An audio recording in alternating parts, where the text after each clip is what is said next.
make you look around and say, hey, you know what? I live in a pretty great country. President Trump is calm, on point, on his game. And unlike the last guy, he is competent and coherent. Come on, man. We're not bending the knee anymore. We're here to take a stand for God and country. This is the Steve Gruber Show.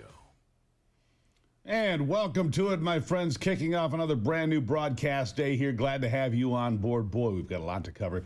Doesn't really seem to change. Fighting for you from the foxhole of freedom. The question is, who do you want in your foxhole? It's the same every single day. Here are three big things you need to know. Number one, the smoke rolling out of Canada into the U.S. is really irritating people. And I don't just mean their lungs. People are yelling that Canada must stop the wildfires or pay a price. What exactly would you suggest they do? Number two, Republicans in the Senate are considering changing the rules to get President Trump's nominees through confirmation hearings, as Democrats are blocking every nomination they come across. And number three, the Democrat Party is on the verge of being hijacked by democratic socialism, if it hasn't been already. I mean, the kook Bernie Sanders began removing the left's ability to think and reason during the 2016 presidential election, and it hasn't slowed down. It's just gotten worse. What we're watching is the left experimenting with communism on American soil in real time. We've got to say enough. We've got to sound the alarm. The Democratic Socialists of America Party. It's gone from some 6,000 radicals in 2015 to 80,000 strong this year, thanks to the likes of Bernie, AOC, pro-Palestine propaganda, and most recently, Zoran Mamdani's campaign in New York City. Mamdani scored 500,000 votes in New York City's primary, crushing Andrew Cuomo by 12 points, and his victory has really underscored a big problem for Democrats, and that is this. The radicals are fully in charge. The radicals are fully in charge. Many refrained from endorsing the card-carrying socialists before the primary. Big-time donors backed Andrew Cuomo. Democrat leaders Hakeem Jeffries and Chuck Schumer held their tongues.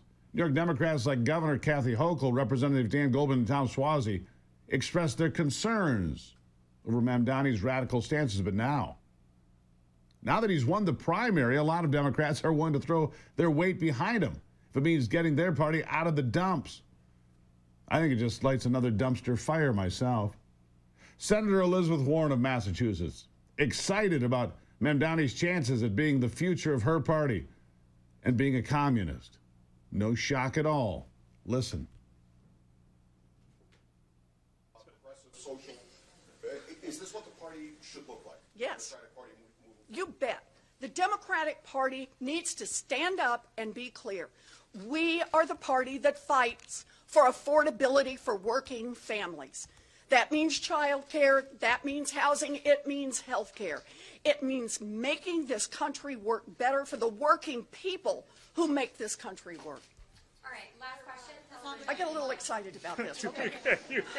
All right. Yeah, go, Liz.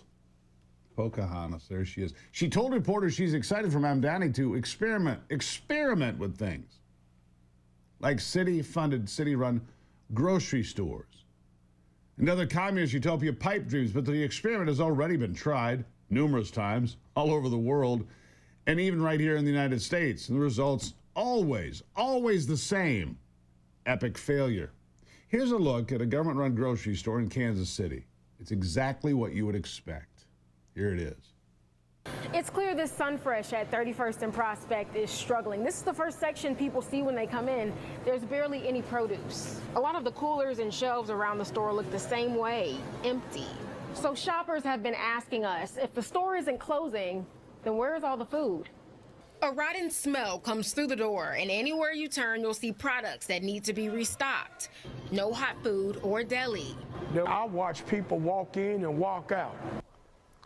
The grocery store has received financial assistance from the city, but has been unable to keep those shelves stocked in an area that in the past has often been referred to as a food desert. Around here, a good thing don't last too long.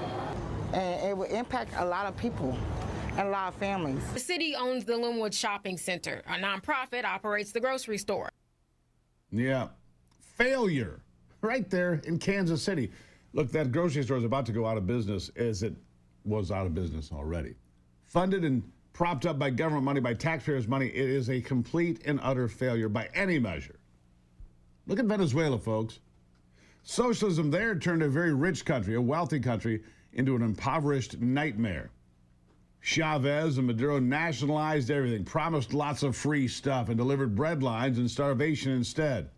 7 million fled. Some resorted to eating zoo animals just to survive. Do you remember those stories? The Soviet Union tried socialism and communism for, 70 years. State-run everything. No free markets, no freedom. Result, empty shelves, starving people, and a collapsed empire. Mikhail Gorbachev gave up because it was a disaster of epic proportions. Chairman Mao Zedong, his China went all in on socialism. Collectivized farms, state-run factories. The result, 50 million dead. 50 million dead in the Great Leap Forward in 1959 and 60 alone. Millions more died in the Cultural Revolution. You see, because death is always the handmaiden of socialists and communists. Such movements are also the death of individual freedom. This is what happens when socialists run the show. We don't need experimentation in New York City to prove it. It will be the death of the Big Apple, and maybe America too if it's allowed. America was built on hard work, personal responsibility, and the freedom to chase your dreams. Democratic socialism wants to replace that with government handouts, bloated bureaucracies, and control over every aspect of your life. They're talking about Medicare for all, free college, and wealth taxes. Sounds nice, until you realize it's your paycheck they're actually coming for. CNBC wrecked Elizabeth Warren on this idea that all we need to have as a thriving society is to tax the rich even more. Yeah, it's what she went with. Again, it's so tired, but she can't help herself. Listen. And so this idea of somehow raising taxes on the wealthiest New Yorkers, who, by the way, I would point out, pay roughly 15% of their income right now between city and state, raising taxes on them will simply drive them away. Shouldn't the focus of a mayor be on delivering services to the constituents of the city and doing that by raising the most revenue as possible without chasing businesses and the high-income taxpayers out of the city, because they can go to Austin, they can go to Dallas, they can go to Atlanta, they can go to Nashville. This is your issue. It's a national issue, not a local issue. The issue is affordability. Do you know how many working families are chased out of New York City every day because they can't afford housing, they can't afford groceries, they can't afford child care? What Zoran is saying is, I want people to be able to afford to live in New York City. That's what keeps it a vibrant city. That's what makes people want to live Nobody here. disagrees with that, Senator, but raising taxes in order to do it? Oh, why is that goodness. the answer? Oh, dear. Are you worried that billionaires are going to go hungry? No, I'm worried that they're going to leave and spend their money elsewhere. You know, they've threatened to do that over and over and over. And they have. They've left. But here's the thing. And Goldman Sachs, when they create new jobs, they do it in Dallas. And Blackstone won't build a new headquarters. They go on and on. Yeah, she just doesn't get it. They don't get it, none of them. They've become the party of Bernie Sanders. Bernie Sanders, who has always been and will always be a kook. It just is what it is, my friends. We're going to look at the polls about communism and socialism when we come back. Glad to have you here. It is the Steve Gruber Show.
Shouldn't we be live now?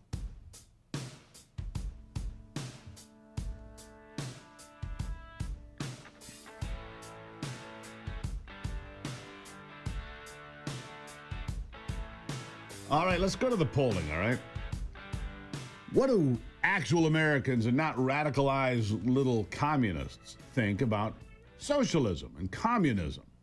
Well, a 2023 Gallup poll found 65% of Americans prefer a free market system over government control. Of course we do. And yet the Democrats keep pushing this radical agenda. Go to any small town, pick your place. Montana, Ohio, Texas, Florida, I don't care. Michigan, where I am, anywhere. Nobody's waving communist flags and demanding a government take over their lives. I'm not seeing people protest. I demand the government take over my life. No, they want free stuff. They want handouts. But they want to give the middle finger to anybody who tries to tell them what to do. But Mamdani and Warren, among others, have found this brainwashed young bloc of voters who don't understand that socialism will not bring about affordability, but will certainly deliver misery. Joe Biden's Inflation Reduction Act and the Democrats' $90 trillion Green New Deal are perfect examples. $90 trillion, by the way, that's not an exaggeration.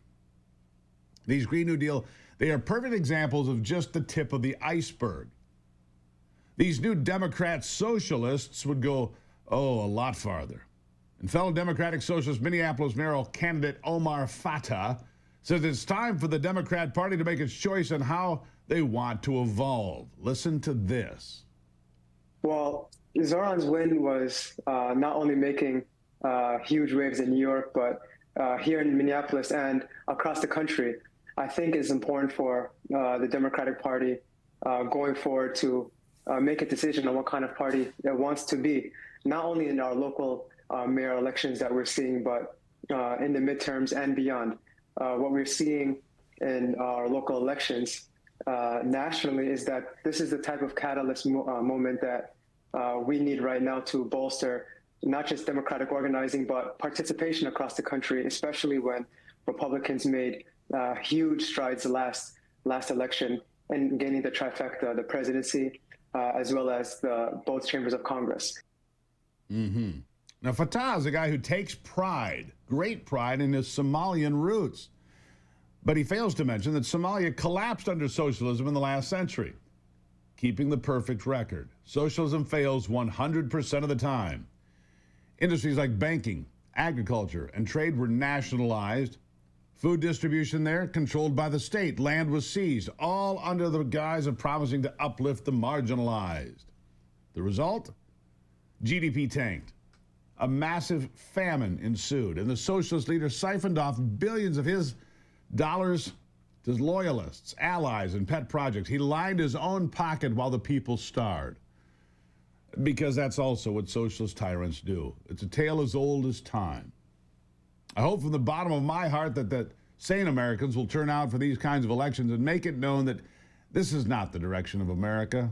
We're not going down that hellhole. If there's such a thing as a sane Democrat, and I know there is, I know some of them, we need you guys to draw a red line, no pun intended, on socialism. And even New York City Mayor Eric Adams can do that. He understands it. Listen. Well, I think look at the policies. To want to empty out Rikers, that's a major impact. It's going to go back to the communities that crime came from. I think that if you want to do governmental grocery stores, you're going to hurt working small businesses, our independent supermarkets, our bodegas, different groups. I think that if you tell police not to respond to domestic violence incidents, Mora and Rivera, the two cops that were shot in the beginning of my career, they died being assassinated at a domestic violence incident. I think that we're going to see some real errors. The policies are harmful to the city.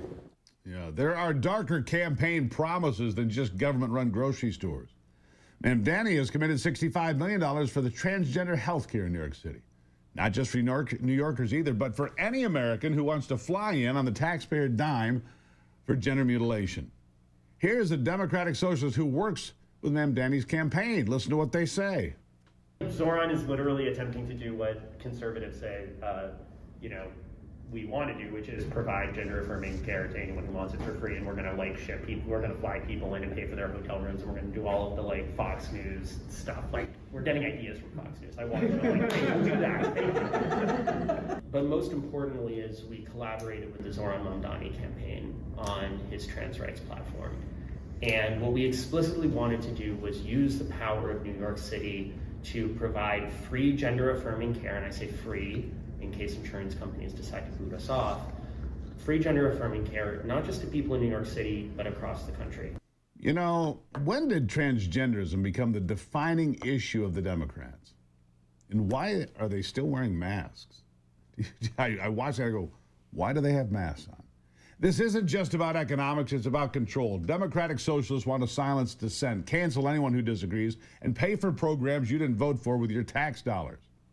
They're coming for your guns, your churches, and your right to speak your mind, all under the guise of equity and social justice, while making your streets unsafe and your economy a disaster. In the past, Mamdani has repeatedly advocated for defunding the police, something that he's now walking back from a little, but not completely, tried to make a measured approach, claiming that he just wants to replace some police officers with social workers.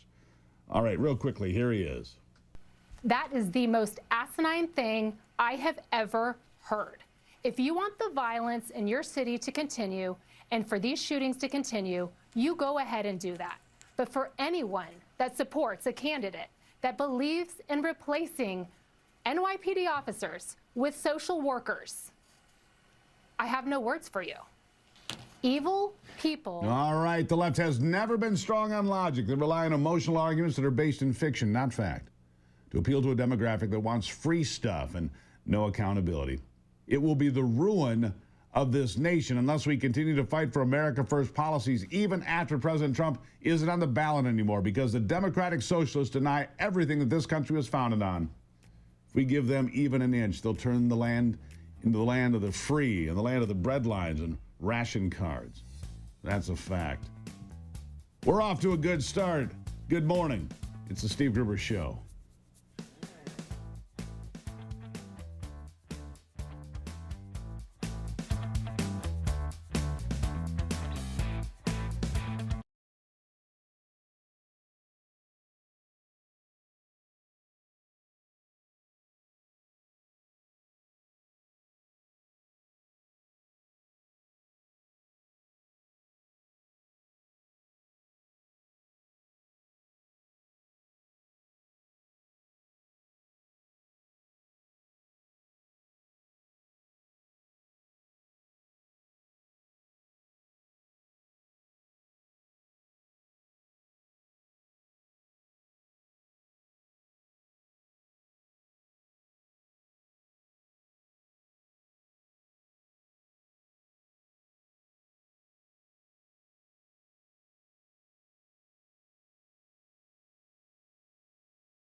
All right, so I heard people really complaining yesterday. Just wave to the people. I heard, you're good. I heard people complaining yesterday about the smoke coming out of Canada and demanding that the Canadians get their wildfires under control. Are they nuts? What exactly would you have them do? It's a giant country. It's got millions of square miles of trees, and some of them catch fire in areas that are completely unoccupied. Just weird. Anyhow, yeah, there's fires in Canada. It's smoky in the United States. It happens. Yeah, you can't manage 100 million square miles of forest and expect not some of it to burn, all right? That's just the way it is. These days, it feels like every minute of our time is under attack by noise, distractions, content that adds nothing to our lives. If you're like me, if I sat there scrolling thinking, isn't there something better I could be doing? And there is. It starts with learning the truth, that stand the test of time, like history, philosophy, the Constitution, and the great works of Western civilization. That's why I'm excited about a free course from Hillsdale College. Introduction to Aristotle's Ethics, How to Lead a Good Life. Dr. Larry Arnn walks you through the timeless lessons on virtue, character, and true happiness. Here's a preview.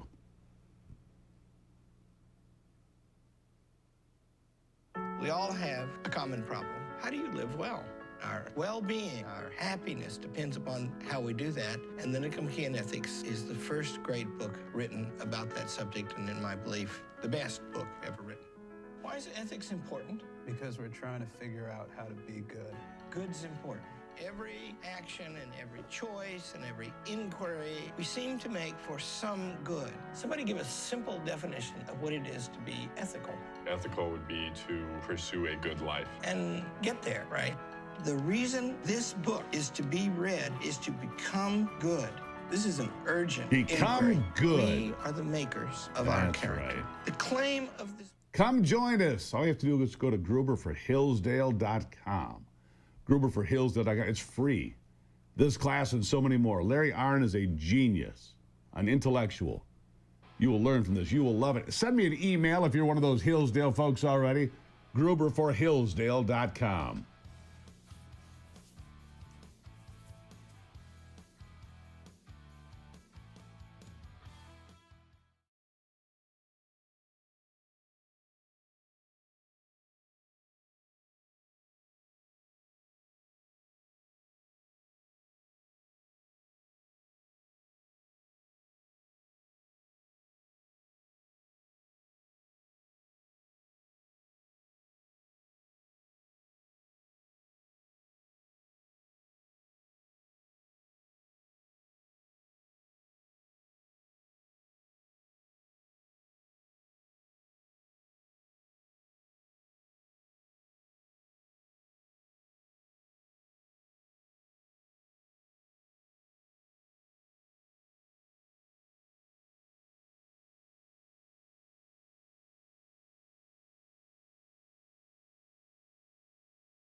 The headlines couldn't be much bigger these days, now could they?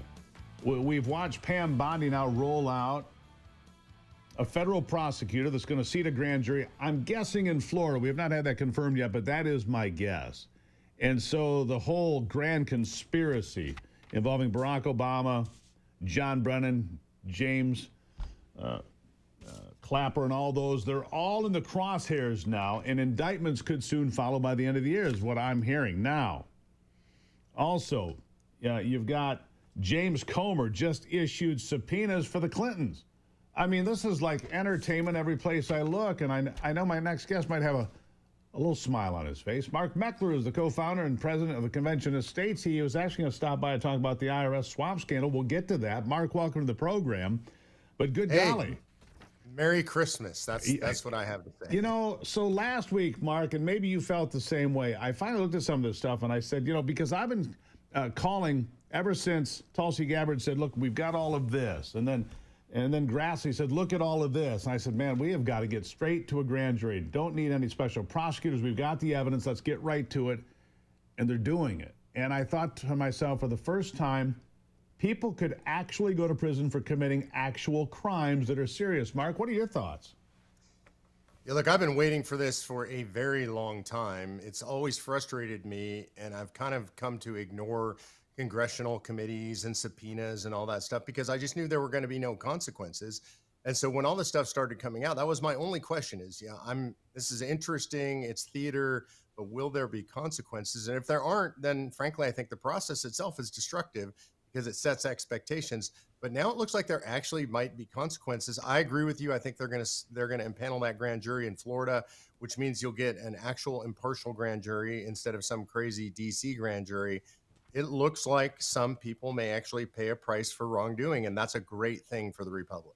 Yeah, it really is, and I don't know how far it's going to go, and it's going to be very divisive. Of course, you watch MSNBC, you watch Chicken Noodle News if you have to, and they're talking about Epstein. This is just a distraction from Epstein. There's no evidence here. No evidence? Are they kidding? What do you mean no evidence? Tulsi Gabbard laid it out. Chuck Grassley exposed it all. The annex, the burn bags. The Kash Patel and his team at the FBI found in a secret room in the back somewhere. Evidence, we've got literally sacks full of evidence, don't we? We do, and the media that you're quoting, these are the same people that told us that the Russia collusion hoax was real, that the Steele dossier was real, that this was all some sort of crazy conspiracy theory, that any of this stuff was cooked up. So these are people who've lied to us literally now for many, many, many years. The fact that anybody listens to them anymore shows what kind of a bubble they live in, and I think that bubble gets smaller by the day. You know how they always used to say, the walls are closing in on Donald Trump? No, you got that wrong. The walls aren't closing in. It just doesn't happen to be on him because all of these documents that have been declassified and put out for all to see now, that's evidence. And the grand jury is going to see all of this. I don't know who the prosecutor is. I don't know if we'll know for a while because they'll try to keep that under wraps. At some point it'll leak, but we'll see where this goes. All right, so let's talk about the Internal Revenue Service. The IRS commissioner has suspended some top Obama-era officials, and I want you to weigh in on this. Mark, tell us why this is happening and why it is so important. Well, a little context, it's particularly important to me. I was one of the people that founded Tea Party Patriots, the largest Tea Party organization in the country. I watched a lot of my colleagues around the country get targeted by the IRS, abused by the IRS, audited by the IRS because they were Tea Party folks or constitutional folks. And Lois Lerner was at the head of that, this exempt organizations division. She sadly is now retired, living on a full government pension and never paid any price for this. Holly Paz and her compatriot, who are now have been put on administrative leave, were two of the people that we actually deposed during our litigation against the IRS. I knew exactly what they did. They knew exactly what they were doing. They knew it was unconstitutional. They knew they were silencing their fellow Americans, and they did it with impunity anyway. And though this is 10 years too late, I'm glad to see some justice perhaps finally being done. Now, with Lois Lerner, obviously she was somebody who targeted any conservative organization. I mean, it didn't matter who you were. They wouldn't fill out the paperwork. They wouldn't give you your status. They wouldn't do a whole host of things. But she's beyond the statute of limitations, yes or no? Yeah, she is. And the thing is, she's retired. So what they're doing to these two ladies right now is not prosecuting. They put them on administrative leave. I hope ultimately it does lead to prosecution. I do think a lot of these crimes would be beyond the statute of limitations. So I think the best we can do is deprive them of their jobs and deprive them of their federal pensions. So could Lois Lerner, because she's beyond the statute of limitations, therefore there's no crime to be confessed to, could she be compelled to testify behind closed doors, under oath, whatever, because she doesn't face any penalty? She can't hide behind the Fifth Amendment, I would think, but you might know better. Yeah, she could be compelled to testify. And I think, again, to sanitize this whole thing is to bring it out in the light of day. And I think she needs to be compelled to testify. There's a lot of records. We got a lot of them in our litigation against the IRS. We know exactly who was involved. All of these people should be forced to testify publicly, and they should be forced to tell the whole truth. If we don't do that, then the IRS will never be cleaned up. And frankly, I don't think the IRS will ever be totally cleaned up anyway. I think we need to restructure our tax system and get rid of the IRS. No, I agree with that. I think a flat tax is something I've agreed with ever since Steve Forbes came out with that. How many decades ago was that? I've agreed with it then. I agree with it now. Look, integrity in our institutions is what you're touching on here, Mark. And I think that is, you cannot overstate how important that is. And that's why everything we've talked about here today, the Pam Bondi putting together a grand jury, James Comer sending subpoenas to Bill and Hillary Clinton and others, holding Lois Lerner accountable, whether or not we can prosecute her. But the only way you return integrity and put faith back in the institutions of this country, whether it's the FBI, the IRS, or a host of other alphabet agencies, is to hold people accountable, including prosecutions. Agree or disagree? I absolutely agree. And this is a fundamental problem in our republic right now is people don't trust the institutions for good reason. We've seen the proof over and over across way more than even a decade, but certainly my 15 years in politics, I don't trust the institutions. And the reason is there's a two-tiered or three-tiered system of justice, especially if you're a powerful, connected Democrat. If you do things wrong and those things target conservatives, not only do you not get punished for those things, you generally get rewarded. If you're in the next administration, you'll go on to a higher position. One thing that most people don't know about Lois Lerner is she got in trouble previously in another part of the administration for targeting Christians. And for doing so, she got elevated and moved up in the IRS, just took a job in another part of an administration. So what we need to do is make sure that these people pay a price. They should be shamed. They should pay a societal price. They should be paid criminal prices, maybe civil fines. But I think one of the most important things we can do is drag them out in public and make them tell the truth. Let me ask you this, Mark.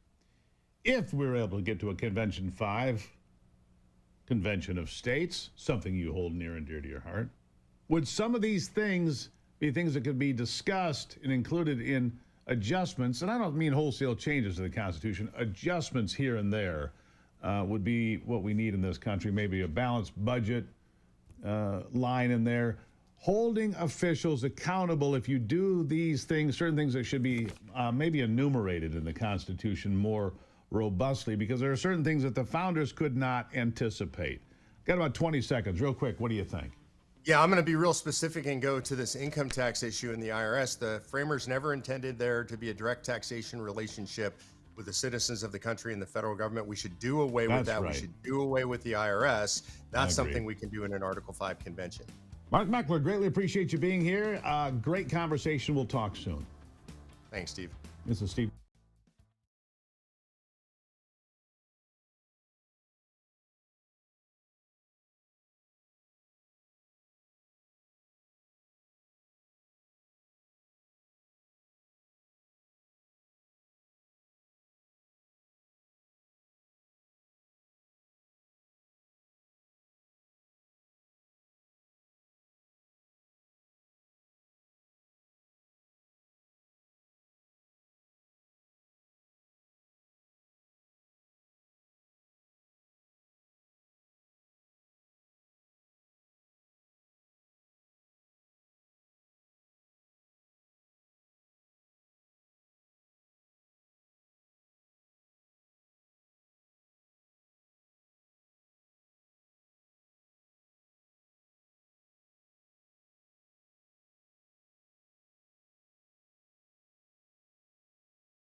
All right, your good health. Well, look, we take time to talk about your health here, a variety of different things. You know, there's some new disease out there, hand, foot, and mouth disease or something that they want to scare you with.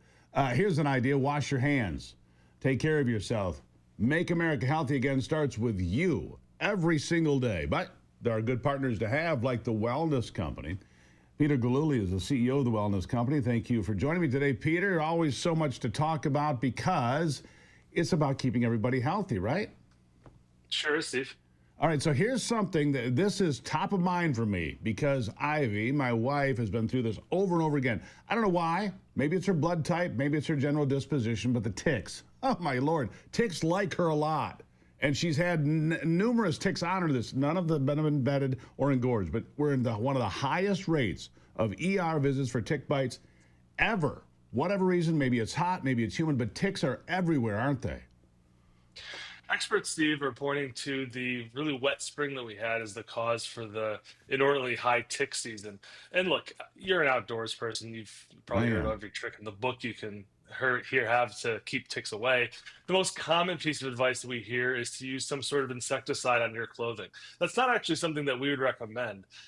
Just like you wouldn't use, glyphosates now in your yard after all the cancer reports, you wouldn't use DEET like you would maybe back in the 80s. There's much more natural ways to keep ticks away from yourselves, things like essential oils. But really the best tried and true method is when you're outside to do a tick check once you get home. Take off your clothes, check your body, have your spouse, your significant other, take a look, make sure you don't have ticks on you. But most importantly, Steve, is really to check your pets. I think this is the one thing that people overlook is that your dogs typically bring the ticks in from the outside. And even if you're not outdoors, the ticks can fall off the animal and get on you in the house. And you might not even think you're exposed to a tick. Yeah, and what you ought to think about, like this morning, during a commercial break here, I had to run out of the studio here for a second. There's deer standing all over the yard here where the studio is, right? Which means you've got deer ticks because they're in the yard too. So you got dogs, cats, deer. Most people have deer in their yards. A lot of people do because the population's so big. So here's the real question. What do you do? I think it was Justin Timberlake I just read about last week, has Lyme disease. I just read about this, right? Because of a tick bite. What do you do if you get bitten by it? If you look and say, my gosh, it's embedded. And if you don't know what this is like, folks, it means their head is basically, they've planted their face in your arm and they're getting their blood meal. I don't mean to be harsh, but that's what it is. What do you do? It's nasty. You should use tweezers, immediately remove the tick. I suggest to flush it down the toilet so it can't come back or crawl out of the garbage. Right. But you should be treating the surface of your skin with some sort of antibiotic ointment. If you start seeing that red rash, or if you've had the tick on for an unknown period of time, specifically over 48 hours typically exposes you to risks of things like Lyme disease, then you should get on a course of simple doxycycline. It could be a real lifesaver and avoid you from getting something nastier like Lyme disease. Well, that brings something to mind, because I show these to folks from time to time. These are the original Wellness Company emergency kits. This is the original medical emergency kit. I've also got this one, which I've made good use of. This is the first aid kit. And there's a host of them. There's ones for travel. There's ones for kids. And I'm going to guess the doxycycline is one of those things that you can have in one of these kits if it's needed for, say, a tick bite. Absolutely. Doxycycline is one of the core medications that we believe everyone should have in their own home, and it's in our blue medical emergency kit, which you just showed. It treats not only tick bites, it treats, half a dozen other common infections that you might get. There's really no reason why you shouldn't have doxycycline, and it's a safe drug. We make it easy to dose and administer. We have a full guidebook which can give you instructions on how to take doxycycline if you've been exposed to a tick bite. Sure, and look, we all are quite aware that Rite Aids and all these pharmacies have gone out of business in a lot of places. So it might not be so easy to go get one of these medications if you need it in a pinch, because there's a pharmacy desert out there in a lot of places. So be prepared, have it on hand like we do, and you don't have to go looking for it. Look, there are books in every one of these kits. Explain how to use everything in here, no matter what happens. Antibiotics, antivirals, antiparasitics, all sorts of great things in here. Now, something else that's in the news, methylene blue. It's been in the news a ton recently. It's high profile. Maha folks like Bobby Kennedy, Joe Rogan, Mel Gibson have all talked about using the uses of methylene blue. Explain to the folks what it is and why it's important. Methylene blue is actually one of the first synthetic pharmaceutical ingredients dating back to the early 1900s. It was originally used for things like cyanide poisoning, and for imaging when you're trying to do surgery. But methylene blue has kind of emerged as one of the safest now over-the-counter substances there is out there, and for good reason. People take it constantly for the cognitive enhancing effects. It helps stimulate your mitochondria. That's the part of your cells that create energy. It helps relieve things like brain fog and assist in memory issues, which is a very important topic for a lot of aging Americans. Furthermore, methylene blue has shown some very promising early results in helping to treat and prevent certain types of cancer. So there's a lot of very good reasons why methylene blue is getting so popular. The Mel Gibson interview that Joe Rogan had a few months back, Joe was talking with Mel about how many people are on daily methylene blue that were having, I think, severe stage 4 cancers, and we're feeling better. It's quite a miracle. Yeah, it is. People looking for methylene blue can also find that at the Wellness Company, can't they? Yeah, absolutely. We have a tablet form, which we find much more convenient than the liquid that kind of turns your teeth and tongue blue after you take it. Yeah, not as attractive as you'd like on a Friday night for date night, just saying.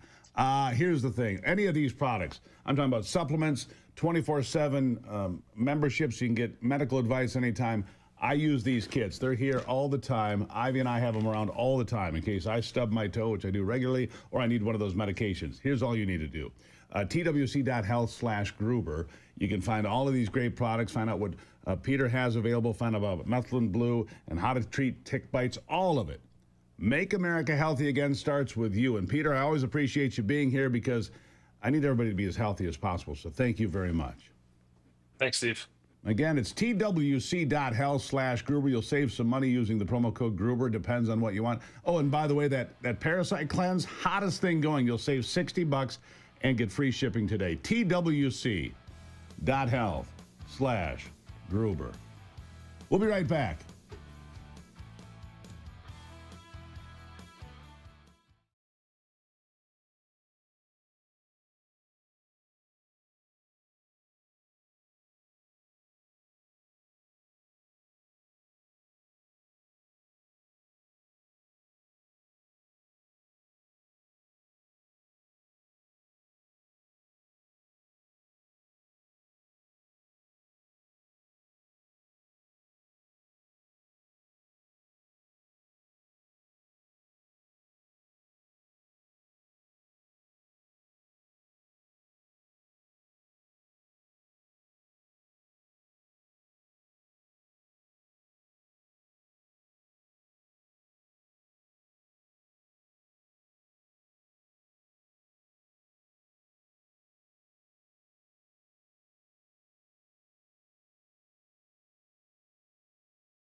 All right, so the Republicans are, look, they're done playing games. There's something like 121, or maybe it's more now, of Trump nominees that are just basically sitting in limbo. Sitting in limbo, no place to go. The Democrats are playing games. Chuck Schumer, no unanimous consent votes, which is the way it's normally done, right? And they're just sitting there waiting for a vote. Well, the Republicans, the Senate went home for August, but they said when they get back, they're going to just change the rules because what the Democrats are doing is impeding progress. Donald Trump was elected president. He has the right to lead this country as he sees fit. 77.5 million people said so. Therefore, he gets to select the people he wants in his government to help him deliver on what he campaigned for. The Democrats completely blocking that. The Democrats will call it's the nuclear option. Well, the only person that went through on a unanimous consent vote was Marco Rubio, the first nominee to go through. That's it. Chuck Schumer's been blocking everything since. It's not the way it's supposed to be. Well, corrupt elites got rich on crypto. Americans like you were left behind, but not anymore. Block Trust IRA, changing all of that. It's delivering the crypto opportunity to real Americans like you. Do you see that Donald Trump and the Trump organization just bought $2 billion worth of Bitcoin? Shouldn't you be part of that deal? Crypto is fueling President Trump's America First economic miracle, too, and it's your chance to join. The Animos AI trading platform runs 24/7. It crushes old school strategies, helps you build wealth just like the rich folks. It's been named the #1 crypto tech platform by Bitcoin Magazine. Block Trust IRA puts up $200 billion in protection, and some of their clients have had 250% in return. Doesn't matter who you are. Small business owner, truck driver, school teacher, doesn't matter. This is your chance. Get up to $2,500 in bonus crypto when you sign up. All you have to do is go look. All right, just go look. SteveGruberCrypto.com. I own crypto. I'm kind of new to it. It's nice to have people that know what they're doing. SteveGruberCrypto.com. Check it out, SteveGruberCrypto.com. You can find a way into this yourself. All right, coming up, George Soros linked to the Trump-Russia collusion hoax. Remarkable. Dirty George. Not surprised, so are you? We're going to talk about it straight ahead right here on the Steve Gruber Show. I'll be back in a moment.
There's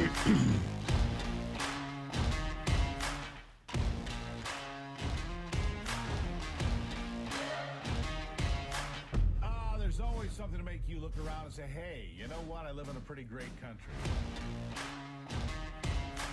President Trump is calm, on point, on his game. And unlike the last guy, he is competent and coherent. Come on, man. We're not bending the knee anymore. We're here to take a stand for God and country.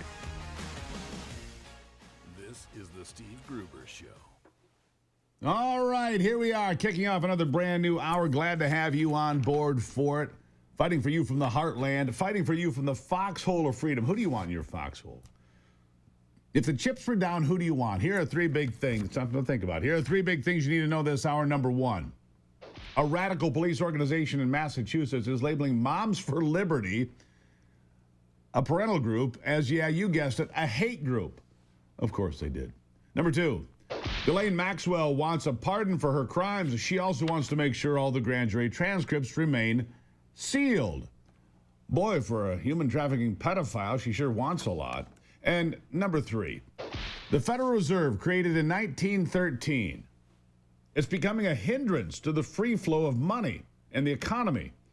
And Treasury Secretary Scott Bessent says it's time to look under the hood because there are some very concerning problems. You saw this here just, what was it, a week ago?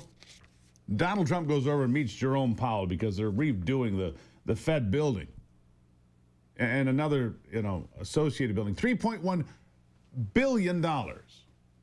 What kind of a headquarters could you build for your company, your anything, for $3 billion?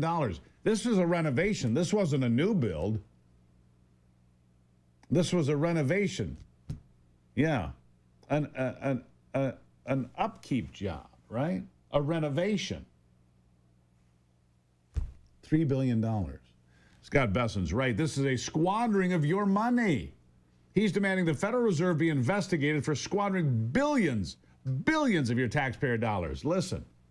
To be clear, I am calling for an internal review, and I think that this could be Jay Powell's legacy, that the Fed, since the great financial crisis, has had what I call gain-of-function monetary policy, and the expenses have gone up a lot. The Federal Reserve Board expenses since 2004 are up 4x. I can tell you, at Treasury, we've cut our expenses about 17% last year. So I think that this is a chance the Fed does a regular review of their monetary policy framework. I think that this is a good opportunity for Chair Powell's legacy to do an internal review of all the Fed's operations away from the monetary policy function. Well, wow. 4x. It's just remarkable. The Fed, while not reducing interest rates so you get a better loan for a used car or a better rate on a mortgage or lower rates on your credit card, while they refuse to help you out, they're helping themselves to $3 billion for an overhaul of a building. $3 billion. Their spending has gone up 4 times. It is grotesque. It really is grotesque. I mean, frankly, who the hell do they think they are? Anyhow, Bessent, we're going to stay with him for a minute here. He had a lot to say here in the last couple of days. He's explaining why wages are on the rise in many sectors. And you're going to like this answer. You see, remember when they kept they being those on the left and those that really thought that the open border was a good thing? Yeah, and there's many of them thought it was a good thing to have the open border and people coming here and refugees and asylum seekers and all of that. That's fine. And they said, well, Americans won't do these dirty jobs. Mike Rowe might have something to say about that, but they say Americans won't do these dirty jobs. Well, the truth of the matter is, remember that packing plant? I think it was in Nebraska. It got raided. They took dozens of illegals out. And so the packing plant, the meat cutting plant, the packing plant in Nebraska was really strapped for employees. So the next day they said, well, we'll take applications. And the whole place was packed packed with people filling out applications to work there. You see, the truth of the matter is these folks that are here illegally, they get taken advantage of. They get paid a dirt wage, a slave wage, an under-the-table wage. And what happens is wages are then pushed up when Americans from the neighborhood say, I'll take that job. What's it pay? $20 an hour? Sure, I'll take that. They might be paying the people here illegally $10 an hour. But when Americans show up to do the job, well, they expect an actual living wage. So Bassett also explained why wages are on the rise in many sectors, and it's because of that closed border. Listen. I think there's also likely a component of whether it's 12 or 20 million illegal aliens coming out of the workforce. And Joe Biden opened the border and it was flooded. And that for working Americans, that's a disaster because it's pressure on their wages. And so blue-collar wage growth went down during Biden. It did. And it's back up again just in a few months. In 5 months. 5 months, 5 wow. months. That's amazing. It is amazing. Wages are up in 5 months' time because people are self-deporting back to the countries from which they came. Others are being deported by ICE and others. And as a result, Americans will take those jobs. In fact, I know that's true because there is not a single sector of the economy, not in housekeeping or in fast food or in cutting meat. There's not a single sector of the society where illegals dominate the workforce. There's not a single sector of this society where illegals are the majority of the workforce. There isn't a place that has that. Oh, and on China, Besson called out the weakness of Joe Biden and how it failed our country during his 4 years in the White House. One more. What has to happen is it has to be fair for the American people. But in January 2020, President Trump produced a template. We had an excellent trade agreement with China, and the Biden administration chose not to enforce it. The Chinese delegation basically told us that once President Biden came into office, they just ignored their obligations. So, we all already have a large framework. The other thing to remember here, Jonathan, is that this is a pause down to 10%. The April 2nd level for China is 34%. So we will be working to see where their final reciprocal number ends up. And the negotiations are a combination of tariffs, non-tariff trade barriers, currency manipulation, and subsidies of labor and capital. There you go. There you go. Good news from Scott Besson every step of the way. Are you tired of being in pain every day? Try ExodusNow.com. Exodus is a natural holistic supplement. It combines 2,000 years of ancient wisdom with modern science. It features 7 biblical ingredients, frankincense, myrrh, cumin, and others, paired with the groundbreaking benefits of molecular hydrogen. It's designed to soothe joint and muscle discomfort, boost your energy, and reduce inflammation. If you're living with chronic inflammation, you're not alone, but you do not have to suffer anymore. Try ExodusNow.com. I've used it for weeks and months now. I like this product. Try ExodusNow.com. You're going to be glad you did. Try ExodusNow.com. We'll be back with the Soros link to the Trump Russiagate.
All right, George Soros connected to... What is that music? Oh, good Lord. Anyhow, George Soros connected to the whole... Yes, I'm voicing a concern, anyhow. We like a little snare in our music. Anyhow, George Soros connected to the whole Trump-Russia collusion hoax. This just came in. It's like hot off the presses the last couple of days. I know you're not surprised by it because I'm not. I mean, anything dirty and nefarious going on, he goes, where's George? He must be here somewhere. Where, is George here? Must be. Joining me now, Joey Vasquez, Associate Editor of Media Research Center. Joey, welcome back to the program. Good to be back, Steve. Yeah, where's George? Something smells here. I think George is nearby. Tell the folks, anybody that hasn't heard this story, what's up with Soros, what his connection here is, and why it's just so predictable. I came into this job at the Media Research Center 6 years ago, and I always heard about George Soros' connections to things. But then when you follow the money trails, somewhere or another, when some major thing is going on and on the left or some big scandal, the first question, you hit the nail on the head, is where's George Soros' connection to all this? And we found it in Special Counsel John Durham's appendix to his report on what was going on with the whole Russian collusion investigation, the whole Russian collusion hoax. And when we ended up finding out is that a man by the name of Leonard Bernardo, who at the time in 2016 was the regional director for Eurasia for George Soros' Open Society Foundations, had given in emails that he had written, documenting what the Clinton campaign strategy was for disseminating the Trump-Russia collusion hoax, and then predicting with specificity what the FBI was going to do after this whole thing caught like wildfire. A couple of months after that, Crossfire Hurricane started. So it opens up a whole new world of questions of, was the Clinton campaign just acting alone, or was it doing it in tandem with the Soros machine?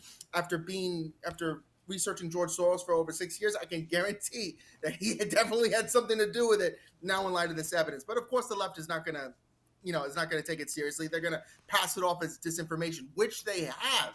Immediately after these documents were released, the New York Times and others tried to dismiss the Durham documents as disinformation from Russia. I'm like, are you kidding me? You guys are still running with that? I mean, they do it with impunity. It's ridiculous. Here's another name. Here's another name that came out in this flush of sewage. And I'm trying to be polite here. It's a family program. I don't want you getting upset, Jerry. And this doesn't surprise me either. Debbie Wasserman Schultz. Here she is, the former DNC chair, also in this whole soup of criminality, because this is criminality. And look, we've got the grand jury seated now. Where's George Soros going to fit in this grand jury? Where's Debbie Wasserman Schultz going to be in this grand jury? What is the federal strike force finding out? I mean, I say good morning, America, and good morning to that federal strike force. I hope you have indictments on the way soon. We have a grand jury seated. And that's the right move, by the way, because you don't need a special prosecutor to look at the evidence that we have already seen. Here's the evidence. There's piles of it. It's come from Tulsi Gabbard. It's come from Senator Grassley. It's come from Kash Patel. We're in pretty good shape here, I think. What do you say? Yes. I mean, I believe that, how much more evidence do you need in order to move forward with federal indictments, or let alone, just to subpoena these individuals before Congress? I mean, you just mentioned DNI head Tulsi Gabbard. We recently did a study, shout out to my colleague Curtis Houck at Newsbusters, who did an analysis and found that the big three broadcast networks, ABC, CBS, and NBC, had dedicated 1,000 times more coverage to the Russia collusion hoax, what turned out to be a lie, than they did to the documents that was produced by Tulsi Gabbard, outlining this entire conspiracy in the Obama administration to disseminate this Russia collusion nonsense. I mean, so it just goes to tell you that not only were there nefarious actors in the deep state, but they also had their echo chambers in the mainstream media that were just perpetuating this lie, and they're still going to do it no matter how much evidence the Trump administration produces. They're like, hey, look, the deep state is real. Look at what in the world they just did. Oh, and by the way, Soros happens to be a part of it. They're not going to cover this like they should, and that's what's stupid about this whole thing. You know what's stupid? We are sometimes. I'm just going to look. I was stupid about a couple of things. I was, and one of the things I was stupid about is I go through all this. going back and thinking about what we were talking about and what we were hoping for, we thought John Durham was credible and reasonable and could get the job done. Boy, we're wrong, wrong, and wrong. 3 strikes, I'm out. John Durham didn't do the job or didn't know how to do the job, was completely ineffectual. He failed miserably. I mean, how could all these things be found by Tulsi Gabbard and Kash Patel with the burn bags and all this other stuff that's coming out? Chuck Grassley has all this at his fingertips, and John Durham couldn't find this stuff? Come on. It's, what's amazing to me is that people have gone to prison for decades for far less than the stuff that John Durham had outlined in his report. And the astonishing thing to me was that outlined in the appendix was apparently that the FBI had a priori knowledge that this whole thing with Russia collusion could have just been potentially a political hack job by the Clinton campaign, but they still ran with it like it was some sort of like it was legitimate. They ended up going with the Steele dossier, and what ended up happening was the most nefarious psyop ever perpetuated on the American psyche in the form of trying to delegitimize a duly elected president by making him look like a Russian agent. I mean, this blows Watergate completely out of the water. Watergate doesn't even begin to approach this. This isn't the same league. This isn't even the same sport. Look, you have a sitting president. Exactly. You have a sitting president who orchestrates the perpetuation and the dissemination of a false narrative that he knew was false because he knew Hillary Clinton and the folks at GPS and Perkins Coie, Fusion GPS and Perkins Coie had put this all together, created the whole thing, lied about it all. He knew that, and he said, hey, Trump won, let's repurpose that. Here's your assignment. Go give me this, this, and this. That's what happened here. I got to go, Joey, but it is so blatantly obvious, and I appreciate you being here. You come back anytime. Sounds good, Steve. Thanks for having me. All right. With George Soros getting indicted today, make your day. It would make mine. All right? We'll take a break. It's the Steve Gruber Show.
All right, so a little update for you.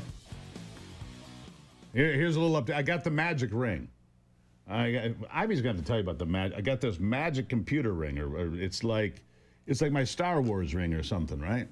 It monitors everything you do, and of course, I'm sure it's telling the government what I'm up to, whatever, right? Because it's hooked to my phone, and then therefore it's checking my health.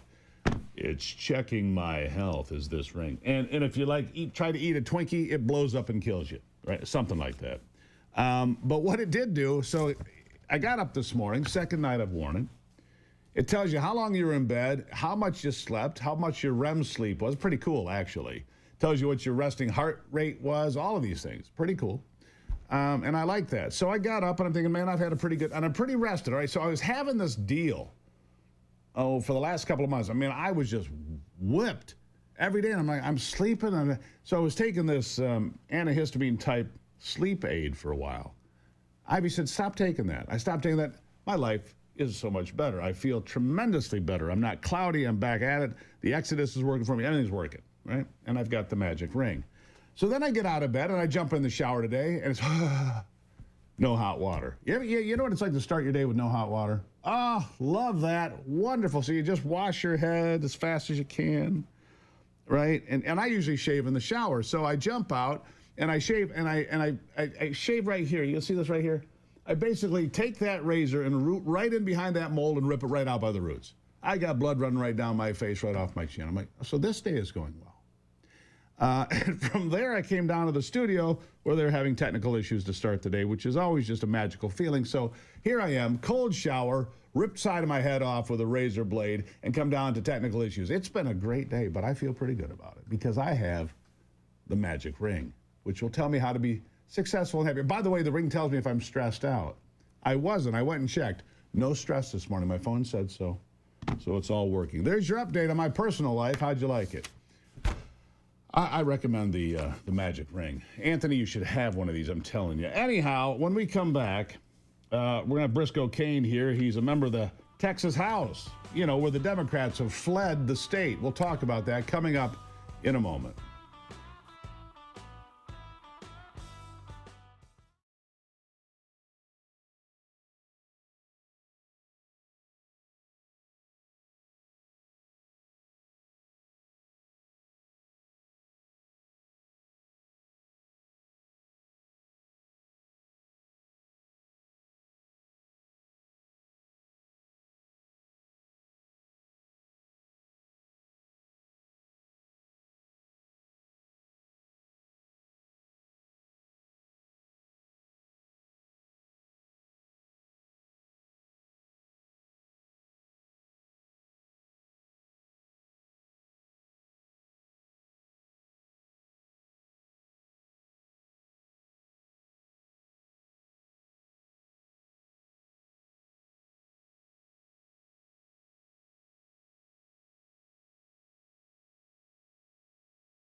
All right, today's program brought to you in part by PuroClean's Veterans Initiative, PuroVet. Veterans, if you're ready to be your own boss, well, you can join a trusted brand and serve your community in a brand new way. This is for veterans, 855-PuroVet.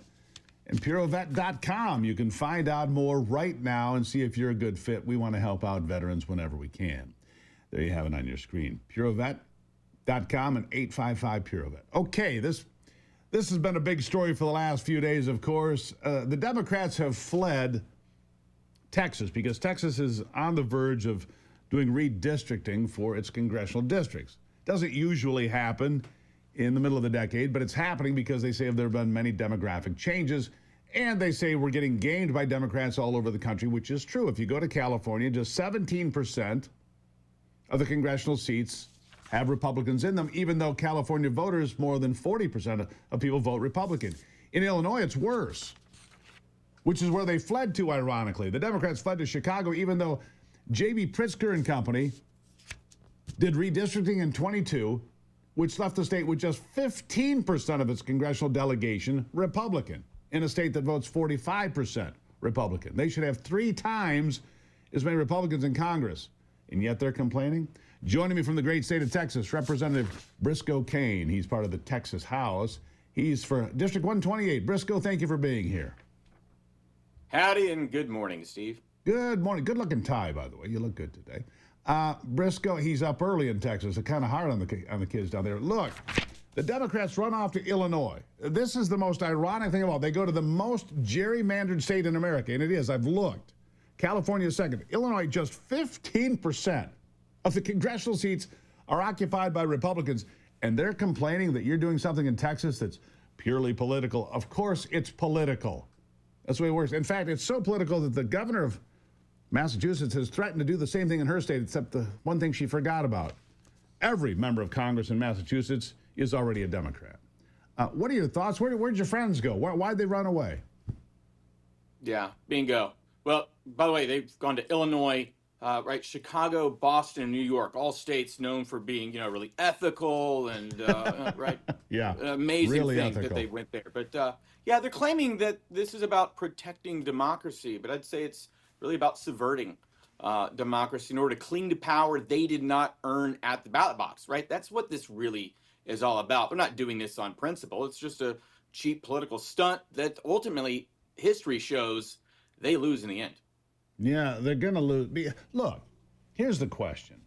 I think that there was maybe an arrest warrant. Bring this up to the latest what you know, but I think that Governor Abbott targeted at least one Democrat, the Pied Piper, the one that let him out of town, the one that was the head of this whole circus. Is that true? Yeah. Are they looking to have this person arrested? I'll give you an update. So beginning on Monday at 3 p.m. when the gavel fell and we were shown not having a quorum, a motion was made to call the House. That means we locked the doors. We're all stuck there. And then civil arrest warrants were issued by the Speaker. Then the governor requested the Department of Public Safety, along with the Texas Rangers, begin to assist in locating the Democrats. Very next day, we had about 3 more Democrats. Yesterday, we had 6. We actually just need 6 more. So if many, guys, maybe folks out in Florida, Georgia, a couple of rednecks over there, if they want to help us out, we just need 6 to come back to Texas so we can complete the MAGA agenda. The redneck roundup in the state of Florida. Let's get them. Look, here's the thing. My understanding in the Texas Constitution, I was talking to Lieutenant Colonel Alan West here on Monday of this week. He said in the Texas Constitution, if they're not there to do their job, they can be legally removed by the governor. Is he willing to do that? And here's the other question. If your speaker was so willing to issue these arrest warrants or whatever, why wasn't that same speaker willing to just call a quorum when he had it earlier in the week? Yeah. Well, I agree with you on a few fronts, and we'll clarify. So the governor has the ability to declare that seat vacant. The rest of that, though, then would be left up to the courts. Of course, they're going to be struggling with this question whether they call this a legitimate practice, but of course it's not. It truly is obstruction just because you're able to do it. Think about how long you could. I mean, can they break quorum just forever and never allow the legislative process to work? No, of course not. So there is some limit, and right now they're not showing an intent to return. And he's, of course, targeting Representative Gene Wu. That's who's been sued, and he's the chairman of the Democratic caucus. As far as could we have done something earlier? Yes, absolutely. Sadly, this is a 150-member body, and just last week I was just one of 14 to vote against adjourning for several days when we had them there at that time, and we've been warning that they were threatening to break quorum. We could have stopped it then, but we didn't. And Yet, we know here we are that now. they've done it before. They did this 4 years ago when you had an election integrity bill. in Well, front of the that was in pretty front of the personal. legislature. That was actually my bill. I was standing there at the front microphone as they Right. began to take their keys from their desk and walk out. I'll always remember it. And sadly, nothing really happened then. Well, Small one thing slap on did the happen. wrist. That bill passed eventually, did it not? It passed, but not as strong as it was when they left. They sadly compromised with them a little bit to get them to come back. We then changed the rules, $500 automatic fines a day, other things like that to make it even more extreme. I think that's why some have come back. The rest plan to fight it out in courts. But one thing's for certain, there's no reason to negotiate with them. We have 88 Republicans now, and we've got Trump and Abbott and everybody, you guys, behind our backs. Well, let me ask you this, Briscoe. I'm not a lawyer. I don't even want to be one. I have too much self-respect for that. But let me ask you this. 88 Republicans. The body is 150. If the governor just says these seats are temporarily vacant, wouldn't he reduce the quorum number down to whatever, reduce it from 100, from 75 or whatever a quorum has to be or whatever it needs, but you would reduce the number by reducing the actual number of people in occupied seats. Isn't that just the math of it? It's a great idea. Yeah, it'd be the 2/3 of elected. So, but I'm not sure it'd work, but I like where you're headed. I mean, it's this outside the box thinking. It kind of reminds me of President Trump. You come up with an idea and go for it. Whether you win or not, we want fighters, not excuses. And so I'm glad the state of Texas is doing that. And we'll keep pushing and making it more uncomfortable. This is going to pass. The redistricting is going to happen. It's inevitable. I mean, you've got time. You have to give the districts time enough to be ready for the midterms, but you've got until next year to get that sorted out. And so it's going to happen. Plus, we have the courts. So we know it's going to be litigated, and I think that's really why they're dragging it out.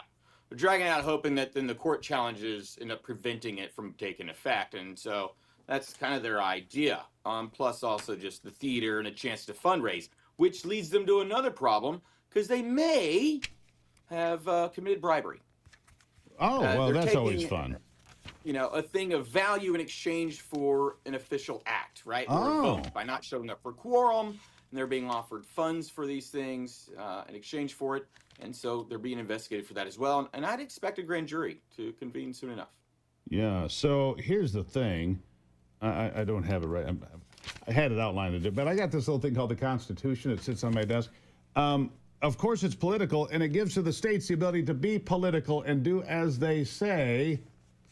You can go ahead and redistrict any way you want. That's what this little document says in my hand. That's the takeaway. Briscoe, I really appreciate you getting up.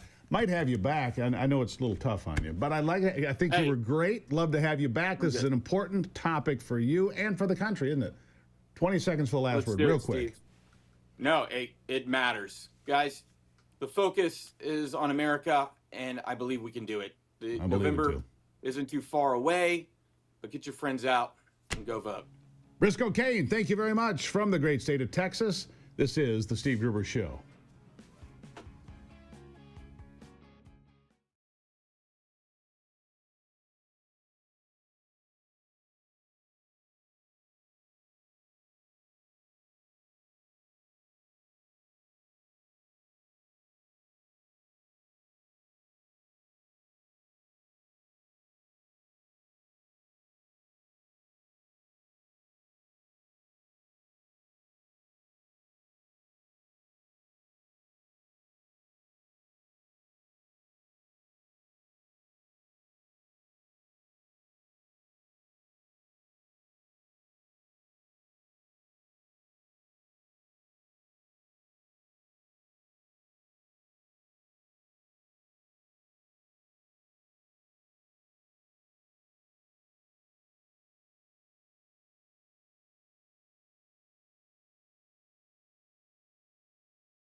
All right, well, let's continue this theme of Democrat games. We'll need bite 1 and 2 here, Anthony, as I get back into it. I'm just seeing some interesting news come off the wire here, so let me just share this with you. Ghislaine Maxwell, Jeffrey Epstein's real partner in crime, who is serving a 20-year federal prison sentence. Man, she wants out. She wants to do anything for a pardon, but she does not want any of the transcripts from the grand juries released. None of it, okay?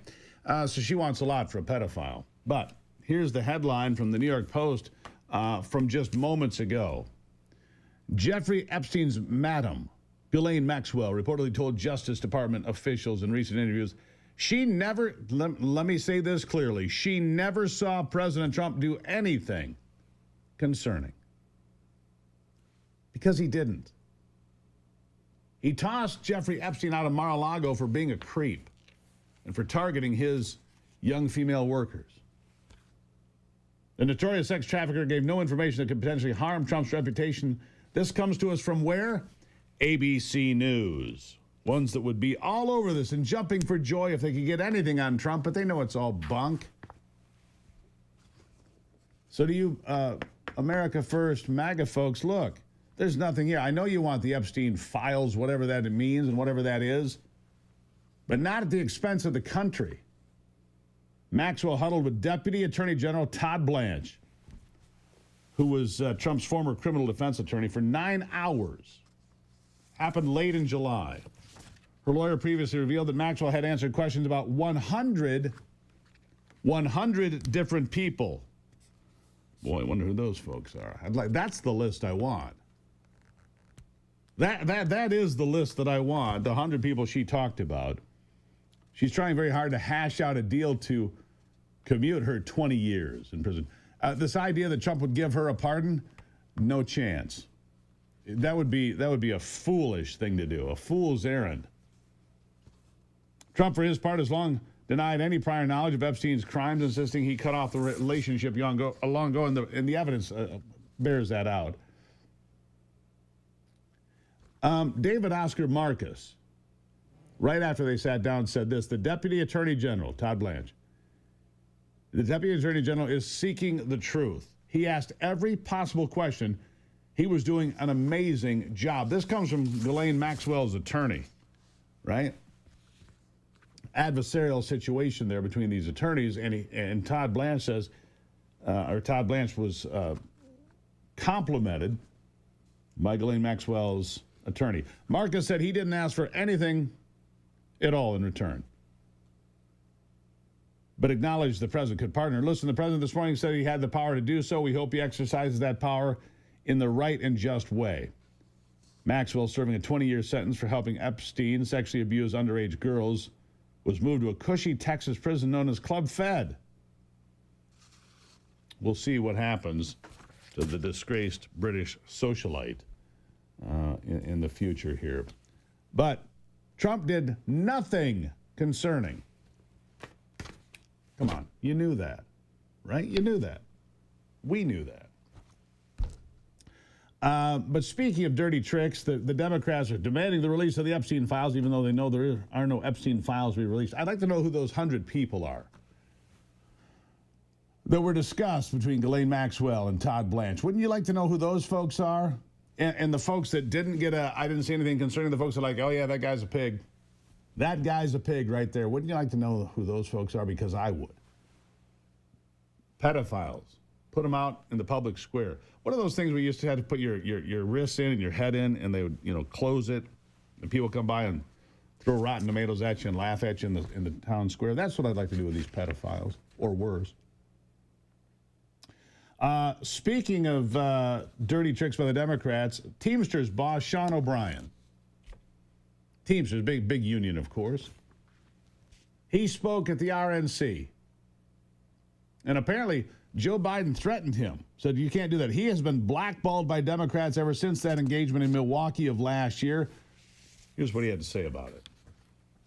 Let's talk about Bernie Sanders for a second, because there was... He doesn't talk to me anymore. Why? I don't know. When did he stop talking to you? Right after I spoke at the RNC. Did you used to talk to him a lot? All the time. I did rallies with him around the country. And then what happened? Just went totally silent? Just whenever I think he looks at it as a betrayal of not endorsing the Democratic Party. He's never said that, but his whole attitude and access has completely changed towards us. You know, I mean, we called him last week, or my staff called him last week because we're working bipartisan on this bill for the faster labor standards contract, which is basically a thinner version of the PRO Act. Mm-hmm. And, you know, he's got a problem with it, and the staff was not too nice to my staff. So it's like, you know, we're only as good to people when we're carrying their water, but I guess, you know, that doesn't matter. I mean, look, I like the guy. I have respect for him. I saw him on Joe Rogan. I don't know. I mean, this is the problem with politics. People take things too personal. And when you don't go along to get along because you're actually, you know, listening to people you represent and they don't talk to you anymore, that's the problem. It's fine. Blackballed. Totally blackballed. Yeah, Sean O'Brien. He had the nerve to go and speak at the Republican National Convention. You're not allowed to do that. We won't even talk to you. Oh, okay. Then I guess you won't talk to me. And we can live with that. Let's see here. In the next hour, we've got Congressman Tom Tiffany from Wisconsin joining us. We're going to talk about all of these things. We're going to talk about the criminal referrals for Adam Schiff, by the way. Tom Tiffany's former colleague, now a senator in California. He has been referred for federal criminal investigation for mortgage fraud. Mortgage fraud. He got a mortgage in Maryland and claimed that that was his primary residence when his primary residence was in California. He did commit mortgage fraud. If these facts are true, he committed the crime of mortgage fraud. What will it mean for the junior senator from California? I'm not really sure, but it can't be good. I'll have sports with, we'll talk to Congressman Tom Tiffany about that coming up. But first, we'll have sports with Brock after this.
All right, time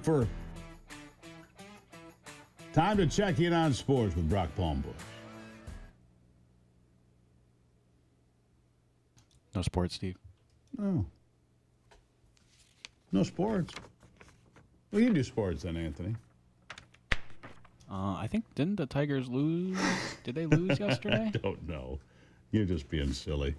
I forgot about those technical issues to start the day today, and therefore we didn't have sports. But somebody could have told me that.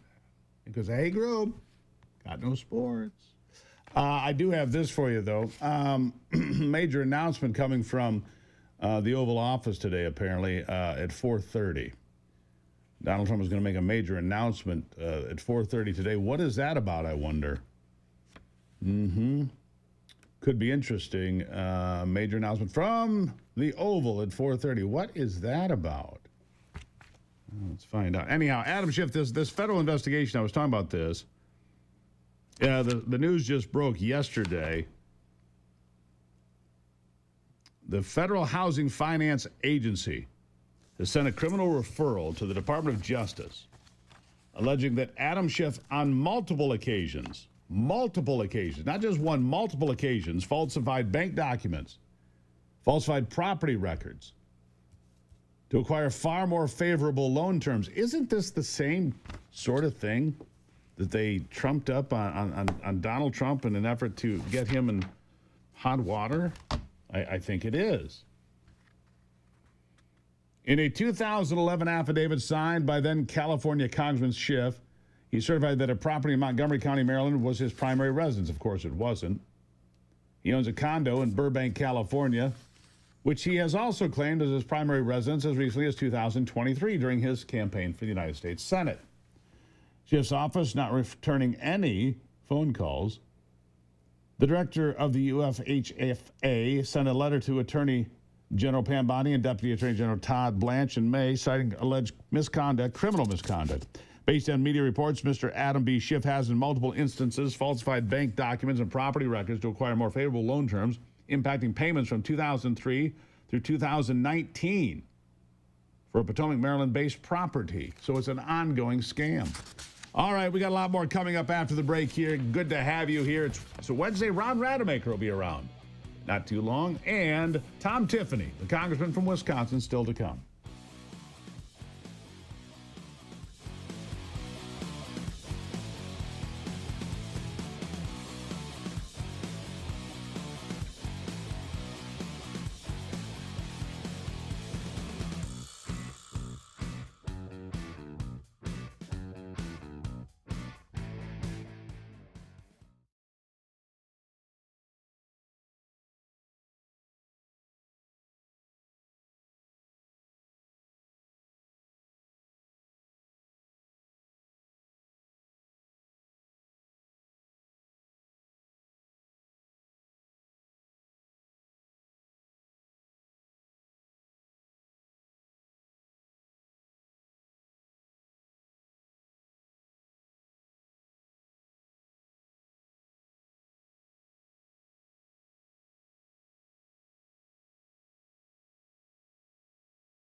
Something to make you look around and say, hey, you know what? I live in a pretty great country. President Trump is calm, on point, on his game. And unlike the last guy, he is competent and coherent. Come on, man. We're not bending the knee anymore. We're here to take a stand for God and country. This is the Steve Gruber Show. All right, and welcome to it. Glad to have you here as we kick off another explosive hour of the program. Thank you for settling in. Fighting for you from the foxhole of freedom. The question always the same. Who do you want in your foxhole? If the chips are down, who do you want? I want you with me, and we're going to do this thing. Here are three big things you need to know this hour. Number one, a Michigan tree is going to be at the center stage in D.C. this Christmas, even if it's federalized by Donald Trump. I'll get back to that. A Michigan tree is selected as the nation's Christmas tree. Number two, Michigan State Police are going all in with a Sig Sauer handgun, even though it's been the center of lawsuits and problems and banned by other law enforcement agencies. And number three, you're hearing about this all the time. We're having air quality issues because of massive wildfires in Canada. They spread from Alberta through Saskatchewan and Manitoba. They're huge. And more than 25,000 square miles. More than 25,000 square miles. It's well over 1 million acres. And I'd have to do the math. But I've got this political heat. Look, they're wildfires. Canada has massive forests. Millions of square miles, and places that are completely unoccupied. So if a lightning strike starts a wildfire, what do you expect them to do about it? I say that because Candace Miller, who I generally like, is kicking and screaming that smoky summers in Michigan cannot be the new normal. She says she's demanding that the ambassador to Canada, Pete Hoekstra, do something about it with Canada. What do you expect? What do you do in California when there's wildfires? Demand that they stop?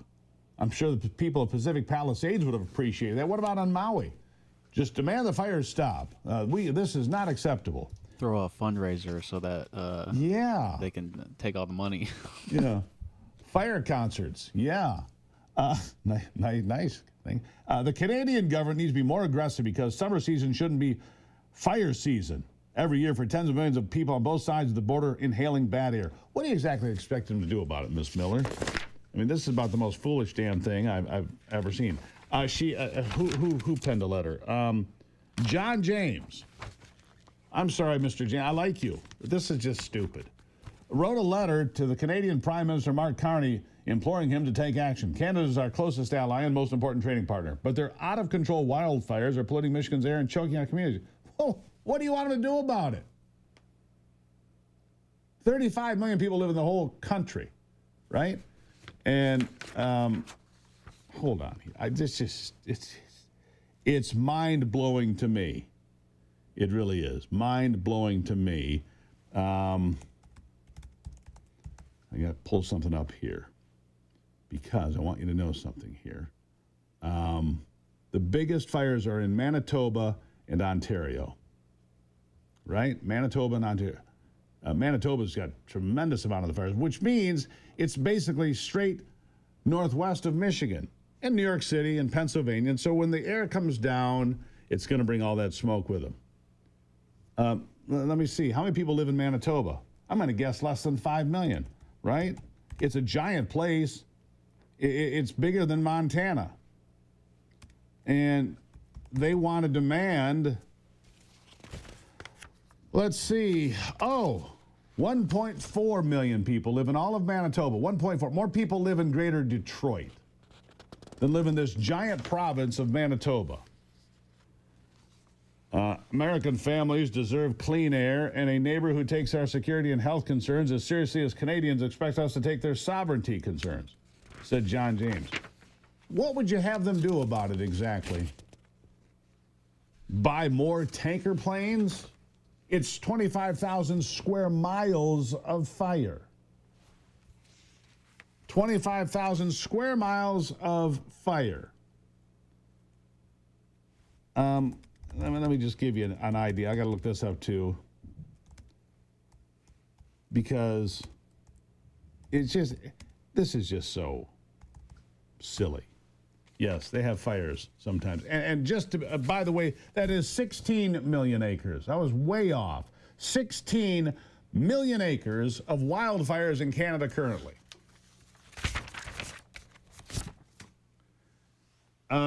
And by the way, Michigan, you're about to have a major wildfire. An epic, once in a century or more wildfire. Why? Because of that massive ice storm a few months ago in northern Michigan. Hundreds of square miles affected. And what do you have? You have broken trees, broken brush, piled up. You've got poplars and pine, all piled up because they all got busted during the ice storm. And you know what? Just like Canada, we don't have enough people to do anything about it. Just like Manitoba that has 1.4 million people, Michigan's 10 million people don't have the ability to clean up all the paths, all the private land, all the state forests. You know what it's going to take? One big lightning strike next year. When all of that fuel is dry, and it will be by next summer. Some of it will be this year, but by next year it'll be good and dry because it's been 90 degrees a lot and dry up north. It's all going to be dry. Then you're going to get a storm that comes through, say in May or June, and it's going to blast the area with lightning strikes. And that storm's going to come with 40 and 50 and 60 mile an hour winds. You know what that means? Fire.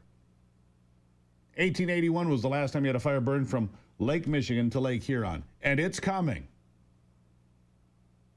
It is the most predictable natural disaster in Michigan history. It is predictable. It's coming. And they have some things in common. The fires in 1871 and 1881, both major fires, you can look at them, and the Thumb Fire, which burned 1 million acres in just one day. What do they have in common? Well, back then, it was logging and all the debris left behind from logging. It had all this fuel. This happens to come from an ice storm. All this debris and fuel on the ground, broken trees and brush. Yeah, it burns. So the idea that Canada should be held responsible for 16 million acres of wildfires is absolutely asinine. I think it's insane. Anyhow. So what are you going to do when the whole place catches fire next year? Going to yell at Canada then, too? Please. By the way, speaking of trees, Michigan has been chosen. City Township, Montcalm County, the Corson Tree Farm, Korson. Congratulations to the Corson Tree Farm, City Township, Montcalm County.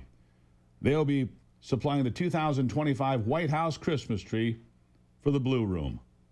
As grand champions of the National Christmas Tree Association's recent contest, they are chosen to deliver a tree to 1600 Pennsylvania Avenue. The farm grows 12 different species of evergreens on more than 1,000 acres. Congratulations to them.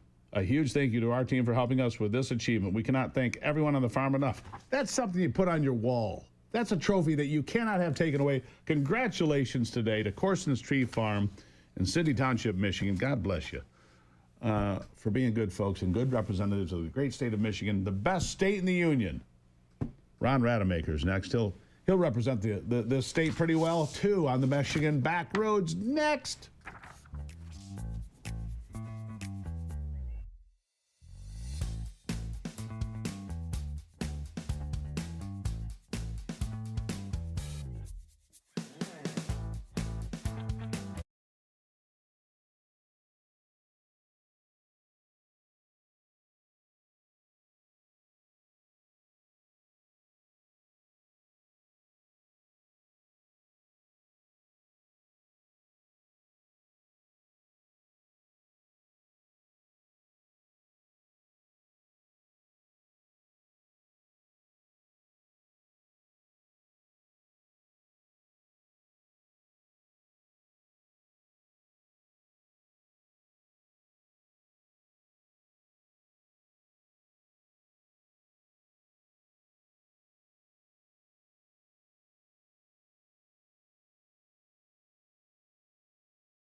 All right, so Anthony's, he's going to be on, he'll be on leave after today, playing the Barry Manilow love songs from the 1970s. That's right.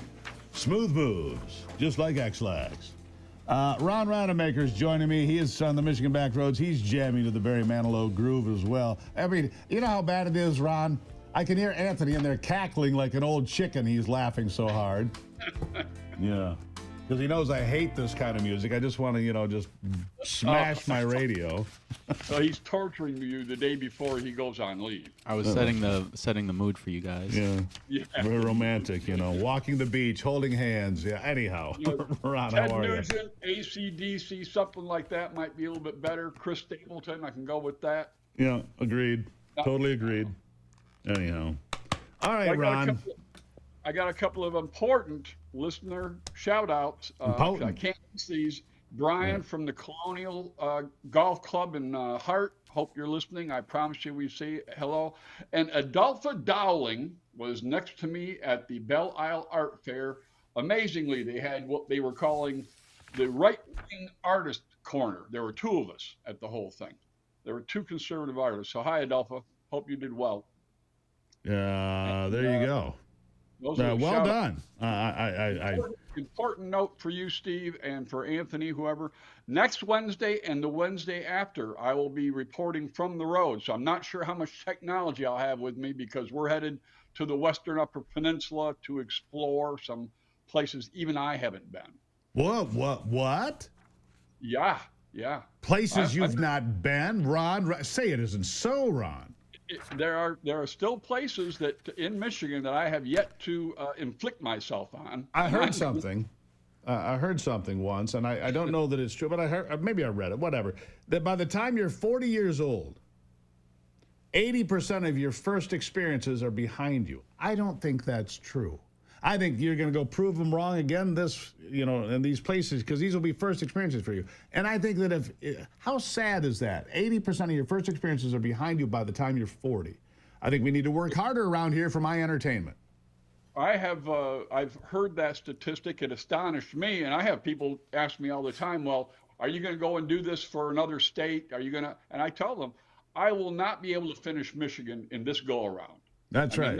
Maybe next time around. Yeah, when I come back as Ron Gruber, then right. I might be able to finish it. And so we'll be stopping at the Nema Inn, Steve. We'll be at the Contica. Hopefully, I can broadcast next Wednesday from the road, but it might just be telephone those next 2 weeks, depending on how remote we are. That's fine. The Nema Inn, love that bar, by the way. Yeah, just love it. Just love it.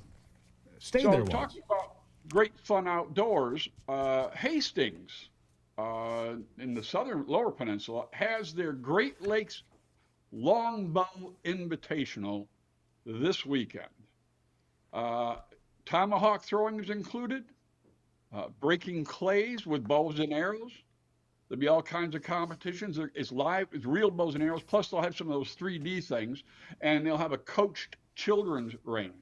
Now, I'm not sure that I could go to this one because I hear that they will not have an adult beverage tent. Well, then no. Longbow Invitational. Due to safety concerns, go figure.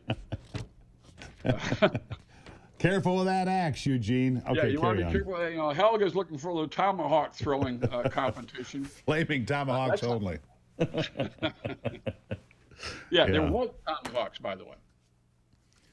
So yeah, a lot of other cool stuff going on. One of the places we're going to just miss it, but we're going up there. Houghton, the Copper Country Gem and Mineral Show continues, and we are going to go to the Seaman Mineral Museum on this trip. If you've never been, Steve, if you get up there to Houghton, Hancock area, you have to go to this place. Thousands, and I would say the fossil room alone is worth going to this museum for. So that show's going on, the Les Chenaux Antique Wooden Boat Show this weekend. And Grand Marais has their Music and Craft Festival. And everybody who's been to Grand Marais knows that's where the Pickle Barrel Museum is. And the Dunes Saloon serves up Scotch eggs, one of my favorites. And again, what I know you tell me this every year. Sure. What is a Scotch egg? I've clearly have not indulged in that. Please help me. You can get them here. You can get them at the Beer Keller in Dearborn. It is a hard-boiled egg wrapped in sausage and then baked and fried and then served hot or cold with mustard on it or Thousand Island dressing on it. Just delicious, and you will not have as many arteries functioning when you're done. Yeah. As you did when you started. I think the magic ring, I wear a magic ring now, Ron, that tells me all my vital signs all the time. I think the magic ring would explode if I tried to eat a Scotch egg. It would kill me right on the spot. It would be one of those after 40 new experiences you were talking about. There you go. You have to get out there and you have to do it. The magic ring exploding and maiming me and taking off my finger would be a new experience too. So you'd have that going for you. Two at once. Right. But yeah, two experiences at once. We're going to try to get on the way. We're going to try to get to Hartwick State Pines over in Grayling. They're having Forest Festival, and I haven't heard yet from anybody over there how the ice damage is. Oh, it's terrible. It's worse the farther north you go. And look, I was just talking about this. I was, but the fires are coming to Michigan. Anyhow. And hopefully those people who were complaining about what they're not doing in Canada will have some advice for what we could do here to prepare. Because the National Guard could be ready. They're right there in Grayling. So you also have the Engadine Old Iron Show. That's where they have tractor rides. They have the flywheel power machines. They start the whole thing off with the national anthem, bless them. And they like to wrap things up with the fireman dunk.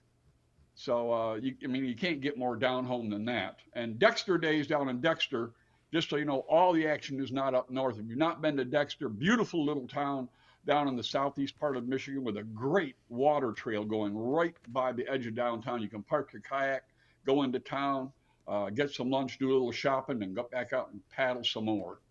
And the World Tour will be in Ludington this weekend at the Gold Coast Art Fair. MichiganBackroads.com, MichiganBackroads.com, MichiganBackroads.com. There he goes, everybody. Mick Jagger. I'm channeling Jagger.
All right, so this is the worst that I've ever heard.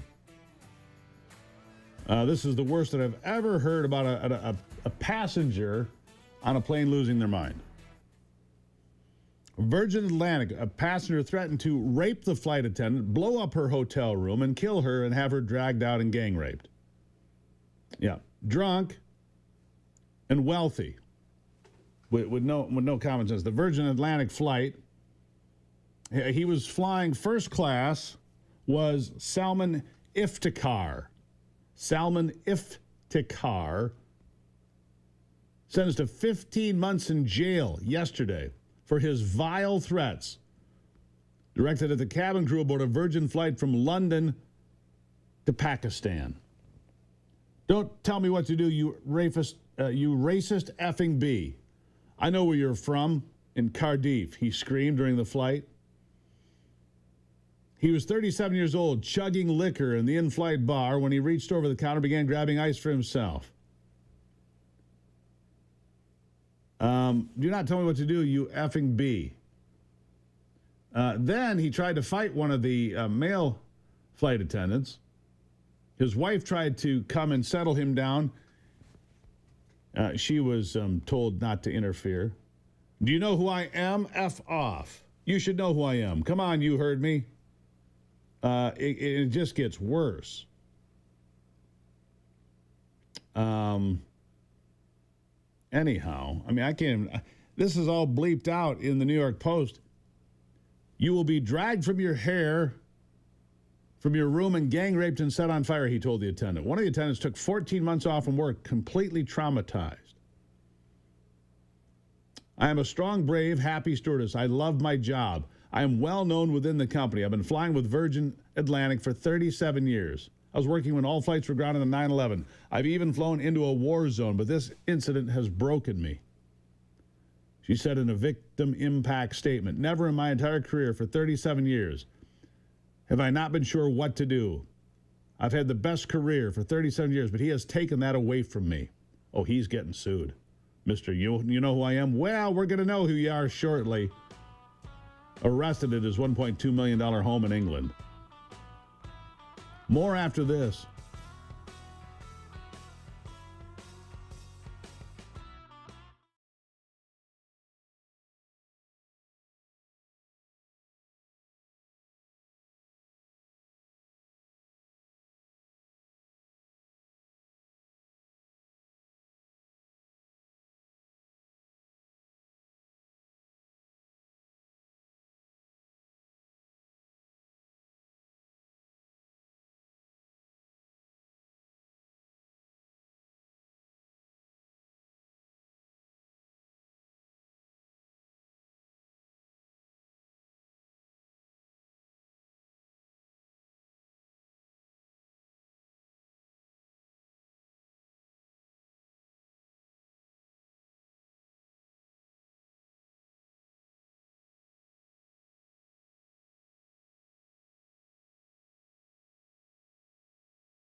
All right, back to it now. One of my favorite people when it comes to talking to members of Congress is Tom Tiffany of Wisconsin. You know, Wisconsin and Michigan, we're kind of like, we're cousins, we're friends. You know, we have rivalries between Wisconsin and Michigan, but when it gets down to it, we'd share a foxhole, that's for sure. Congressman Tiffany, welcome back to the program. Hey, good to join you, Steve. In fact, I have a daughter that's going to college up in the Upper Peninsula of Michigan. Which school? She's up at Michigan Tech in the engineering program. Oh, yeah. And boy, I tell you, it is a great school. It's a great program. It's legendary for engineering, actually, Michigan Tech is. Also legendary for many feet of snow. If you like snow, but you're from Wisconsin, it's not probably a big deal. There's so much to cover here. Let's just start with this. Let's start with Pam Bondi. Putting together a grand jury now. The grand jury is going to be assembled by a federal prosecutor who remains anonymous, at least for now. They'll leak his name at some point, I'm sure. But this whole thing, Barack Obama, basically taking what he knew was garbage information and a set deal from Fusion GPS and the Steele dossier. And after Trump won the election in 2016, he called a meeting of his top people in the Situation Room, December 9, 2016, to orchestrate a fraud. A criminal fraud, a grand conspiracy, they call it, on the American people. You've been a student of government. Obviously, you're in the Congress. This is the most frightening thing. It's the biggest scandal I've ever seen. Look, there was no peaceful transfer of power. Democrats talk about the peaceful transfer of power on January 6th. There was no peaceful transfer of power 2016 to 2017. It was an attack, not just on Donald Trump, but the American people and the voters, including the voters of Wisconsin that voted for Donald Trump. Pretty frightening, isn't it? Yeah, there's no doubt about it. And isn't it all projection by Democrats? I mean, they hurl these epithets and they hurl accusations at Republicans all the time. But then when you pull back the curtain, you see it's Democrats that have been conducting that type of behavior. But you were spot on when you said they tried to, and to a large extent, Steve, they were successful in overturning the results of an election, and that is the 2016 election, because they were able to stymie a lot of what President Trump was trying to do in his first term. And it is actually amazing the amount of good stuff that he was able to get done in spite of all the obstacles that were put in his place. But, you know, Pam Bondi, the Department of Justice, and others, they got a tough job before them because we've never seen this before in history. We've got nearly half the population that believes Russia collusion is a real thing. They don't realize yet it's not a real thing. Luckily, that's ebbing away some. But to your point, in a poll I saw a week ago from Rasmussen, 60% of Democrats still believe the absolutely made-up fairy tale that Russia had anything to do with Donald Trump in 2016. It's completely false. It was made up by Fusion GPS. And here's the thing. You go back and you watch Barack Obama giving speeches before and after the inauguration of Donald Trump, laying the groundwork of, well, you know, we've got to be able to take care of the, you know, and measuring his words, but he was laying the foundation for a completely false narrative that was taken up by John Brennan, James Clapper, James Comey, Andrew McCabe, and the list goes on and on. These people committed criminal acts against this country. And I, for one, have been calling for a grand jury on this program. I was so happy that that's what they decided to do. We don't need a special prosecutor. We've got the evidence, thanks to Tulsi Gabbard, thanks to Kash Patel, thanks in large part to Senator Grassley. Chuck Grassley of Iowa has been on this like a hound dog on a hot trail, but very patient, very methodical. How important do you think he is in all of this? Oh, he's playing a key role in it. And I'm looking forward to in the Judiciary Committee.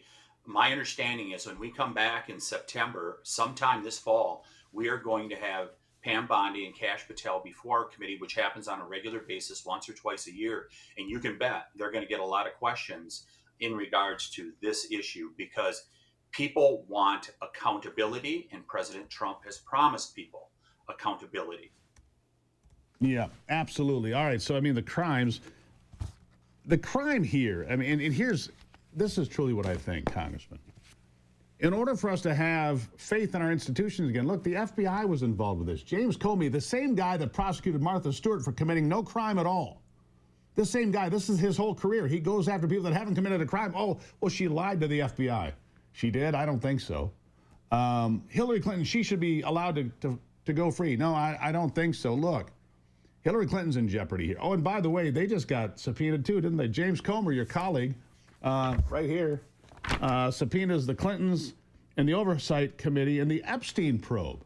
another huge development. What do you make of that? Well, I just believe that the left goes through all of our institutions one at a time and knocks them down. And this is what, remember back in, I think it was perhaps at the start of the second term of Obama, he put Eric Holder in charge of putting the people in the Department of Justice who think like them. That's exactly what we got with Comey and Strzok and all those people. They were like thinkers, and they wanted full power for a all-powerful federal government. They put the pieces in place, and they were executing their plan. Yeah, absolutely. You know, I look at this, and they're executing the plan. And speaking of, I just take a quick deviation over here to Epstein. Ghislaine Maxwell, speaking to Todd Blanche, the assistant deputy attorney general, Trump did nothing concerning. He never did anything concerning. That's the exact quote. Never did anything concerning, is what Ghislaine Maxwell told Todd Blanche during a 9-hour interview where he asked about 100 different people. That's the list I'd like to see, by the way, if we're going to see 100 different people on the list. Once again, though, the Democrats are screaming, well, we need the Epstein files. They didn't care about them for years and years. All of a sudden, they think there might be something there. Ghislaine Maxwell says there's nothing there about Trump. Nothing of any significance or importance. Never saw him do anything concerning. I mean, they'll throw a red herring out there at every turn, Congressman, to try to throw us off the scent. But I am so glad that Kash Patel and Pam Bondi are on it. What do you make of the Epstein fiasco or whatever it is today? In terms of the big picture, Steve, here's what I think it's about. Democrats are at 17% approval. I mean, they have nothing. For 4 years, they sold their agenda: weak foreign policy, conversion to intermittent sources of power, open borders. The American people rejected it a year ago in November and said, we're going in a different direction. So what do? They double down on these failed policies. All they can do is go back to non-issues like this, like the Epstein files, try to use that projection we talked about earlier onto Republicans to try to save their souls in the next election. Yeah, try to save their... Wait a second. You're assuming they have them. Souls, that is. Okay, I'm kidding a little bit. I got a lot more I want to ask you about coming up. I want to talk to you about the economy and tariffs. And another one of your colleagues who apparently might have committed mortgage fraud, former colleague, I guess, now, because now he's a senator from California. I want to ask you about that. Tom Tiffany, always good to have you here, my friend. So much to go through here. We'll be right back. Be sure to follow us here on the Steve Gruber Show on X, Facebook, Rumble, Getter, Truth, of course, all of it. And most of those places you can see us live every day as well. Back with Congressman Tom Tiffany from Wisconsin in just a moment.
I'm good with it. Back at it with my good friend Congressman Tom Tiffany of Wisconsin. And we were talking in the break, and I didn't realize this, but his family, his sister, owns a farm, 500 acres, in Buffalo County, Wisconsin. Congressman, welcome back to the conversation. And the reason this is important, I just did a special with John Solomon of Just the News, and we talked to the Ag Secretary, and we talked to Gordon G. Chang and other people. The Chinese have made some really significant moves lately that are dangerous to American agriculture. And so you have an agricultural background in your family, but these University of Michigan students caught bringing in fungus that could destroy corn, beans, wheat, rice. These incursions by the Chinese Communist Party to impact the food supply in America, very serious problem and something you're familiar with. In fact, you've introduced some legislation to try to curtail some of this, haven't you? Yeah, I mean, people should not be sanguine about this, Steve. The communist Chinese, they can say kind things or whatever, but they are always seeking to take advantage, and they're seeking to take advantage criminally under the Western system. They do not hold our values as a communist country, believing in free speech and the right to private property. So anyhow, we introduced a bill out of my office to limit H-1B visas. So the cap currently in the United States is $65,000 a year, but universities get an exception. Here, the University of Wisconsin system in Wisconsin, there are 495 people that are here of foreign descent who are not citizens of America that are employed as a result of this exception, and it goes on across America. Our bill says you got to live within the 65,000 cap. You know, there's a reason that it's problematic on several levels. There are universities, you might have the same thing going on in Wisconsin. There's been 2 universities, private schools, that have closed their doors here in the last year or 2 in Michigan. They can't afford to stay open because the student enrollment is falling, because people have come to the conclusion that this really expensive piece of paper isn't getting me a job. So this money from the Chinese Communist Party that flows in freely, I mean, I'm not too far from Michigan State. I see the Chinese kids driving around in Maseratis, literally, all over East Lansing, Michigan, because they come in from wealthy families, bring a lot of money to the universities. So the universities need this money. They become dependent on it. They're hooked on it. They're like junkies. So when you have things like University of Michigan having these kids come in, it's harder to stop than you would think because of all the money that flows in. But it's dangerous that we have these kids coming here, and they all have, we've done the research, they all have to swear allegiance to the CCP. If they learn something in the ag department, the mechanical department, the engineering department, they have to deliver it back to China. That's the rule. Otherwise, they wouldn't be here. And it's a dangerous thing, isn't it? Yes, and that is the crux of the matter, Steve, is that, and Americans have such a hard time wrapping their heads around this sometimes, is that they swear allegiance to the state.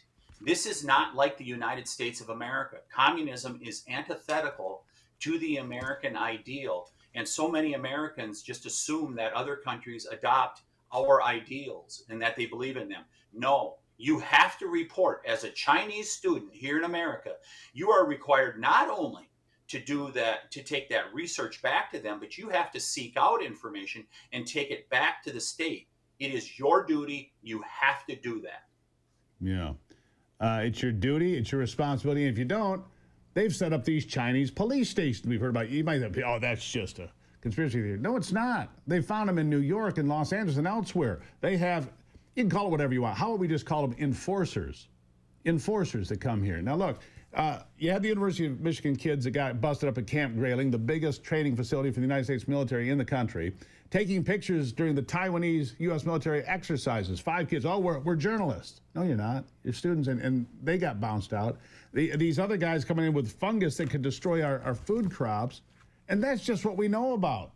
We need to, the H-1B visa program has been abused. It's a good program for certain reasons. You want to bring in the best of the best. You want a meritocracy. You want the best people in the world to come to America and share their knowledge. That's true. But we have to be very careful about it, don't we? Well, yes, and the other thing there, Steve, is that in terms of the University of Wisconsin, so what I heard from their attorneys is they said, well, sometimes we just don't have people that are qualified to do the job. Isn't that an indictment of our educational system? that you're not able to educate American kids to the point where they can do these jobs. There's no reason that they can't do those jobs. They used to do those jobs.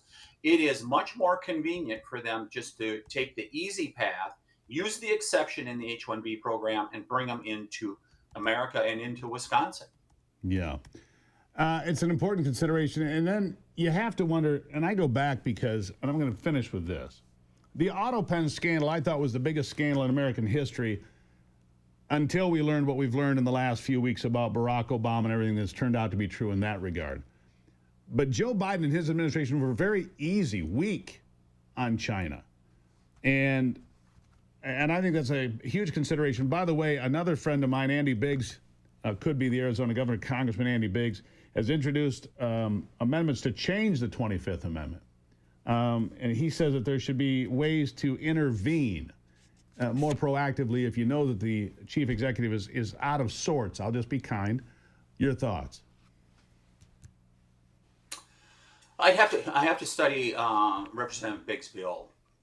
It's clear Joe Biden was not capable of doing the job. But more importantly, you had a Democrat leadership that said it is more important. The ends justify the means, right? They were accomplishing everything that they wanted to have happen, so they would not use the authority they do have under the Constitution to remove a infirm Joe Biden. So perhaps Representative Biggs is correct that we need to find another way. But boy, at the end of the day, don't we just need to have people that will think in an ethical way?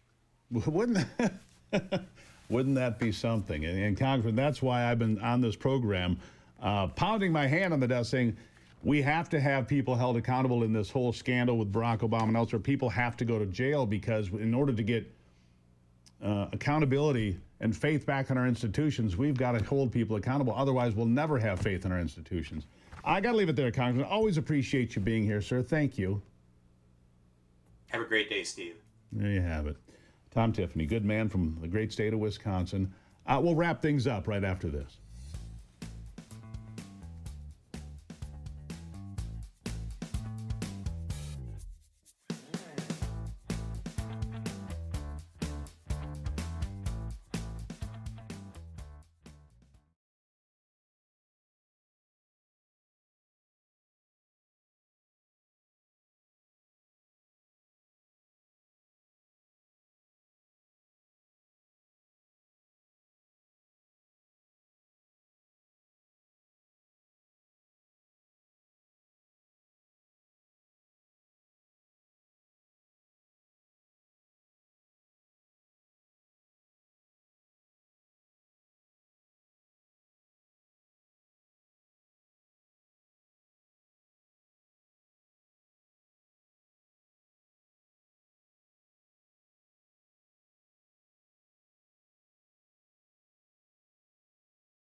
All right, I appreciate there are so many different platforms that you can catch this program.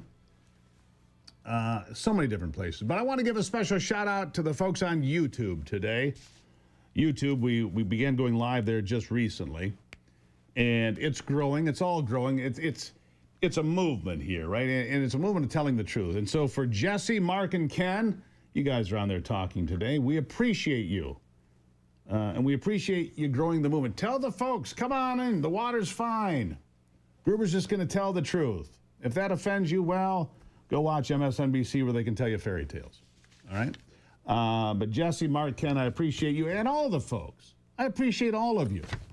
Whether you're on Getter or X or Facebook or Rumble or YouTube, we appreciate all of you.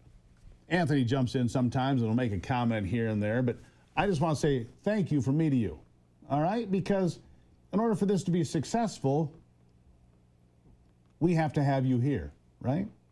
And I want to say thank you for supporting the advertisers that support us here. Look, it's not easy. I'm not going to kid you. I'm not whining. I'm just telling you, it's not easy. We don't get the same advertisers that get on MSNBC and Chicken Noodle News because they all flock in there together, right? We have this thing called NewsGuard attacking us every day and every other conservative platform. It's not like I'm in this by myself. NewsGuard is this operation that will go in. If somebody comes on as an advertiser on this program, for example, NewsGuard will come in and shame them into leaving the sponsorship. It's unbelievable. So yeah, we do some live reads here. We have some guest appearances from some of our customers on occasion. It's how we make it happen. And so I say thank you for being here on YouTube and everywhere else, but also please support the people that support this program. They make it possible for me to be here every day on YouTube and everywhere else. God bless America. I'm Steve Gruber. This is the Steve Gruber Show. And remember, only you, Jesse, Mark, Ken, only you can save America.